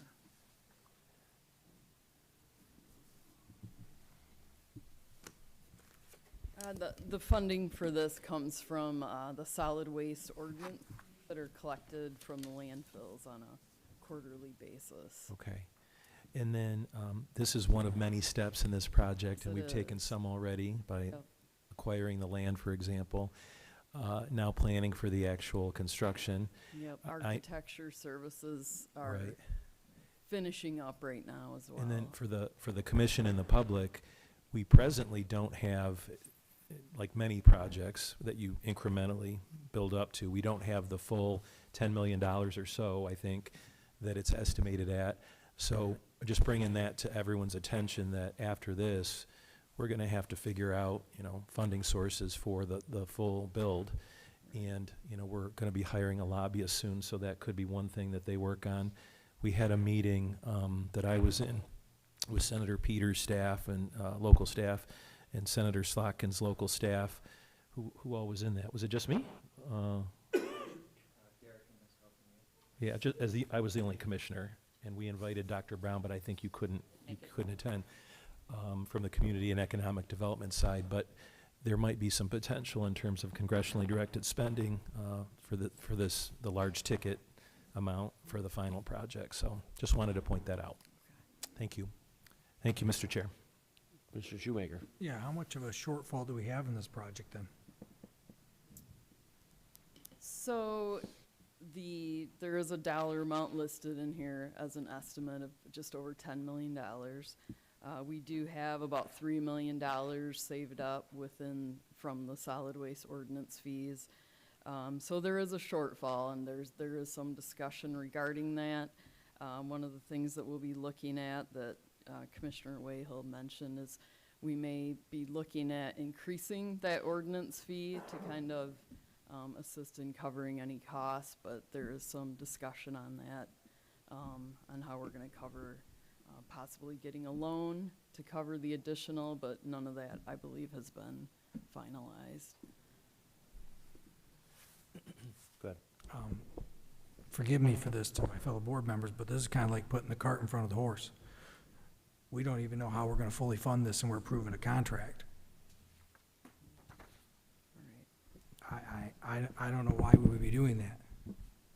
We don't have a stable funding source. We don't have it approved. We have went out to see what it would cost us if we bonded this or anything else like that, and yet we're approving $600,000 taxpayer dollars to something that might not happen. Since this project was moved forward, we have new commissioners on this board that might have a different opinion of things.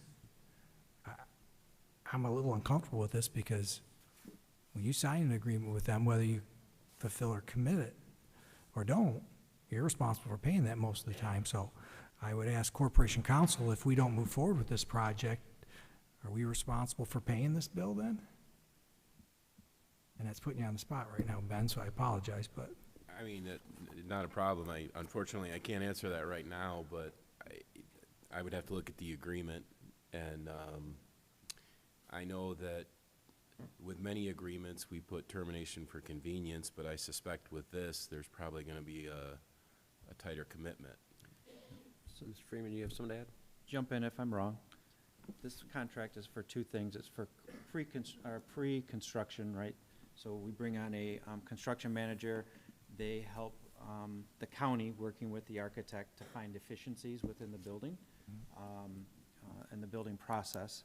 Ultimately, if the board decides not to move forward with the project, then there is no construction to manage, and we aren't on the hook to pay that full amount.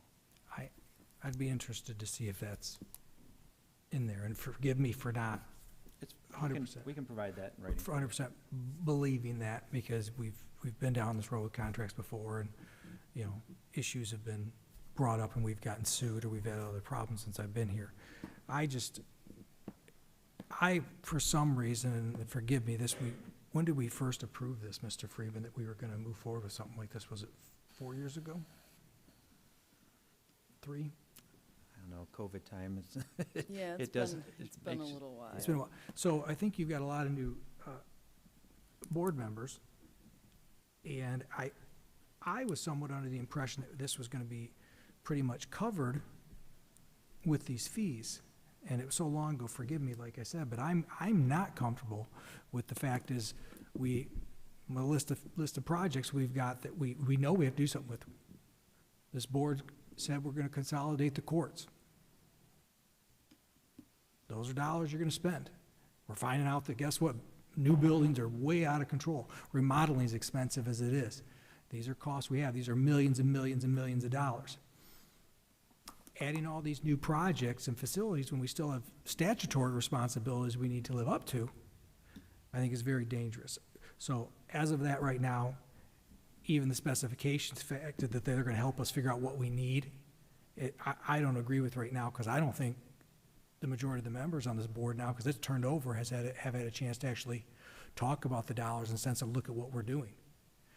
So I think it would be something that would be wise to look into and go back over with this current commission before we go that far, just to prove something like this. Is there a time constraint on this? Not necessarily, no. Okay, all right. Thank you very much. Thank you, Mr. Chair. Go to Ben, and then we'll come back to Commissioner Kuzno. Commissioner Shoemaker, I pulled the contract up while you were talking, and this is our professional services agreement. And I don't know that I can expound on everything, but I can tell you that there is a termination for convenience clause in here that allows us to terminate upon 30 days written notice. And what that says is that if we do that, we do have to pay for all work properly performed up to the effective date. So there will be some commitment, but we can terminate it. And then there's also a paragraph in the contract that says termination for lack of funding. And that says, and I don't know for sure if that applies here, but it does say if the contract is funded by public funds or a grant and the funds are not appropriated or the grant is discontinued, the county may terminate the contract by written notice. And that also contains the same provision as the convenience termination, which says you have to pay for the work that's been performed up to that date. So I can tell you right now that those two clauses are in the contract, and generally that's the intent. I would be more comfortable with a little time to look through everything else to see if there are any other potential issues that would come up looking at the totality of the agreement. Well, thank you, Ben. It's greatly appreciated. As for, like I said, where I stand with it, I thought a lot more, but I didn't realize 10 million was the number. And as we know, by the time we get to this, it might be 12 to 15 million. So, like I said, I appreciate the opportunity, Mr. Chair. And thank you, Ben, and if you could follow up with that and just get with me, I'd appreciate it. Commissioner Kuzno. Christine, how much do we spend currently per year on the recycling events? A lot. So we've really had to scale those back. So even just to do small events that serve, 600 people, we're spending a few $100,000 overall. Those events have been very popular for many, many years, and I would say probably after COVID, the vendor that we used that collected all the materials doubled their costs. And so after seeing that and knowing the popularity of these events, we thought it made more sense to do something more permanent. Correct, so there will be savings there that we'll be able to direct towards Right. that. The other thing is, how much do we take in yearly for the dump site ordinance? I forget the exact term that you're supposed to use. How 50 much cents a load or something. cost-wise are we collecting? How much or- do we collect? So 49 cents per cubic yard. Okay, and how much does that come to for the year? I mean, it varies. I believe it can be up to $1 million. Just depending on how much. Right, so waste gets- that funding will be there. Correct, and that's, That I know, I sit on the planning board, so I'm just trying to tell my fellow commissioners there is money coming in. and that's the And, intent, to be able to. It's not like we're in the hole and behind things, and one of the reasons I know they're moving now is they're getting close, when they take in those considerations, and as stated, the construction costs just keep going up, and every year that I've sat on that board and watched those estimates come in. I think that maybe in the near future, that should be another topic that we should talk about in our workshops, so that the rest of the, you know, I agree with what Mr. Shoemaker says. There's been a high turnover of elected officials here throughout the years. And so some of us that have been around longer are a little more up on it. And then plus, you know, I probably know more than in Dr. Brown because we're in those meetings all the time. And so some of it, the full board needs to be educated a little bit more about the process of what is going on there. So I would encourage that to be relatively soon. And also, I know that you're up here because Mr. Bradshaw isn't here. He's on vacation, and I assume he'll be here next Wednesday. Yeah. To maybe go in a little more detail. Yep. Not that you're inefficient or anything, Christie. Mr. Thank Chair. you. Oh, Commissioner Wayhill. Go ahead. Sure. So to Commissioner Kuzino's point about workshop topics, today's when I usually, and Commissioner Getzinger and I have our leadership meeting over lunch. He's out of town, so I met with Mr. Freeman and some others on a different topic. But we talked about the February workshop and sort of brainstorm some things. What I would say is if individual commissioners have ideas and you've sent some via email, Dr. Brown, I think, if you have ideas for workshop topics where we need to spend, you know, extra time so we can drill down on it and gain a better understanding, send those to me and Vice Chair Getzinger, I think, and we'll kind of figure out, you know, what priority we should offer those in and share them, and you can say, you know, I disagree, let's bring this one forward earlier, that kind. I'm okay voting on this tonight because, I mean, I feel like I've voted on it in different ways since I've been here over the last 3 years, or at least heard a lot about it, which is how I knew the $10 million figure. I don't remember what meeting or what I read.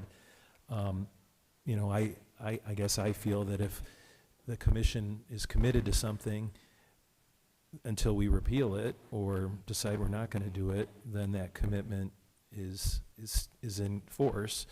And I think it's appropriate that this would be the incremental next step, you know, related to what I said earlier. So I'm happy to vote on this tonight. If it passes, it passes. But I still think we'll need it as a workshop topic, given the discussion and people want to know more about it. I asked Mr. Freeman if it was in our capital improvement plan, but it doesn't sound like it would be because that's about existing buildings and trying to maintain those. But it is, as I recall, because I read all 87 pages or whatever it is in the master plan that's circulating right now for public comment. Am I right? Correct, yep. So it's certainly in there, and I know we've had discussion about elements of it, at least in the past 3 years. So I'll yield back, Mr. Chair, to my friend, Mr. Shoemaker. Go ahead. Thank you, Mr. Chair. Through the chair, we'd mentioned these events that they cost $100,000 or whatever for these recycling events. What's that cost for? What's it entail? What does it entail? What's it entail? What are we paying for when we hire people to operate these events? Basically to haul away the material. Well, so they bring in a crew. So say we have an event at Mott College, they bring in a crew to unload cars, to sort the materials. They collect a variety of different hazardous waste items, electronics, tires, and they then haul that stuff away and send it to the different, you know, facilities that take care of those things. So Handle hazardous waste materials. yes. Okay, so we're paying them, one, to collect, but we're also paying them to get rid of it. Correct. So when we have our own facility and the can of paint comes in that's supposed to be taken care of, we're still gonna have to pay to take some, so we're not saving all that money. All of it? No, I mean, there'll be. That's the majority of the things that cost we though, have because to- we just paid $200,000 to take care of this asbestos-filled piece, and we know chemicals are expensive, so the majority of the cost is gonna be to haul these materials away when we have this facility, so we're not saving that much. So I encourage my fellow board members to look into what the costs are to haul those chemicals away, and it's only gonna get worse. I love the events. I think they're very neat. I think people keep fixing their garage far too long because they're worried about what to do with them, and they're conscientious, and they don't just garbage, and then they go to the local landfill. But to believe that, guess what, we're gonna eliminate this cost just because we have our own center, no, we're gonna get more. So that number's even gonna go up more because more people are gonna know about it. they're gonna bring those things. So that couple $100,000 is not gonna be the number. I believe it's gonna be more, because I think it's gonna be very successful and very popular. But, like I said, I don't, when we look at this, there's not gonna be that money coming in to pay for this building. It's gonna be spent by paying people to come and take the pieces out of these televisions and take the paint and take the chemicals that were left over and the recycled oil that somebody had in their garage for 20 years. So there's gonna be a cost. So, like I said, I'm not, until we get this figured out with us, interested in doing anything that puts more work on anybody's plate till we agree as a board, this is where we're gonna go forward. But thank you, Mr. Chair, for allowing me to speak. Commissioner Lloyd. Thank you, Mr. Chair. I heard a couple things. One, that it's not time sensitive. I also heard a piece that we've already kind of done some things to kind of go down this road, which you know, I can appreciate that as well. You know, I'm inclined to, you know, maybe take a pause, you know, on this to get more information and folks to be able to be brought up to speed and us make a decision if we want to continue to proceed versus spending more money at this particular time, understanding some of those cost pieces as well, and even a refresher, you know, because I'm aware of some. I've met with residents in my district about it. Residents in my district, particularly folks that live in the area, because we're talking about the recycle center that's going around the corner. Chavez. Here, right? Yeah. In the community meetings that I've been in with the groups that live closest to it, even when they asked questions and I provided the information that I had, folks weren't super excited about having it in the area. So I want to understand, so that I can explain it even more, the benefit county-wide by having this facility, and get more information. And then I think it was Commissioner Shoemaker mentioned the courts, which I won't go deep into that discussion. What I will say is I know that's something that's coming, that we still haven't decided exactly what we're going to do. What we do know is that building facilities, you know, retrofitting, renovating facilities is very, very expensive. So not knowing exactly where those resources are coming from or the totality of the resources that we'll need, I just think it's probably more responsible for us to just take a pause, look at it, have some more discussion, and see, is it now, is it later, is it at all, and is this the project that we should be, you know, spending $600,000 to take the next steps with? So that's where I am. I'm not in support of it right now, but that's not to say I won't be supportive once we get more information and we kind of reaffirm if this is the direction we want to go in right now at this time. Thank you, Commissioner Lloyd. Dr. Brown? Thank you, Mr. Chair. We have to keep in mind that this is not just a recycling center, it's an education center too about recycling. So over the long term, there will be, you know, classes and students coming in to learn about waste and, you know, materials management. And so the longer we have that education component in place, hopefully it'll be better for the environment in the long term. That's one of the major hallmarks of what we've been talking about. And I believe, and Derek can correct me if I'm wrong, or maybe Chris, you might know, I think there's some state dollars available for materials management projects like that. And those state dollars, I think I remember hearing something about it during one of the MAC conferences about dollars that were available if regions work together on recycling projects. Do you remember that? There is a portion of state dollars included in this project, as the state has a big initiative to push recycling. So yes, that's a part of this. Okay. But I also want to add that at our last Metropolitan Planning Committee meeting, the team did a phenomenal job of putting out an RFP for this particular project, and I think there were at least 8 companies that applied for this project. And so Wheelan was the one that came in that was selected by a committee from the Metropolitan Planning team. And they basically checked all of the boxes. It was a well vetted process, and we've been working on this since the time that I started serving on this board, which has been 2023, I think. And so, yeah, But you know, if we don't have enough information about it, then it does make sense to bring it to a workshop so we can take a deep dive with it if people are now questioning it.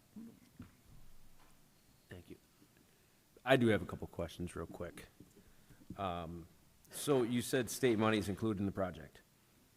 Is it already included in that $3 million? I believe so, yes. Okay. Yep. You said it's $100,000 approximately per recycling event. Give or take, and I can get you those. How many of those do you do a year?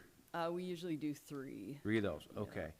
So with the $1 million you collect, is that the only thing you spend it on, is those events? There's other things that we do, but that's probably the biggest chunk of the money. Do you figure you probably correct. clear $600,000 a year? Say that again, I'm sorry. So what would you clear, revenue versus expense? If it's $1 million and you spend 3 to 5? So you're 5 to Just 600,000 thinking a of the year? other things that, sure, we could say that. And No, I'm just and I can give you better in my head numbers, trying to 'cause think I'm of- not sure offhand. Okay. I'm just in my head trying to think of how long it's gonna take to come up with that other $7 million. Right. Right?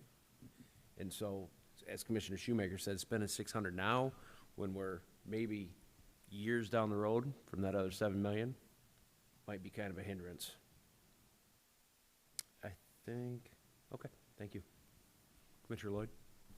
I think I may have missed a number. What is the total price of this project estimated at this time? Or 10 million, they 10 said. million is 10 the- million? Yeah. And then, we don't know what the cost will be for, like, the courts yet, because we haven't done that work, right? Okay, thank you. Okay, any other discussion? Seeing none, all in favor? What? Mr. Whoa. Chair, I'd like to Yeah. make a substitute motion to postpone this for 30 days. Support. We have motion on the floor to postpone for 30 days in support. We do discussion for those, substitute motions? Okay, discussion? Seeing none, all in favor? Aye. Opposed? Nay. Motion carries. All right. Seeing no other business, we're adjourned at 7:47.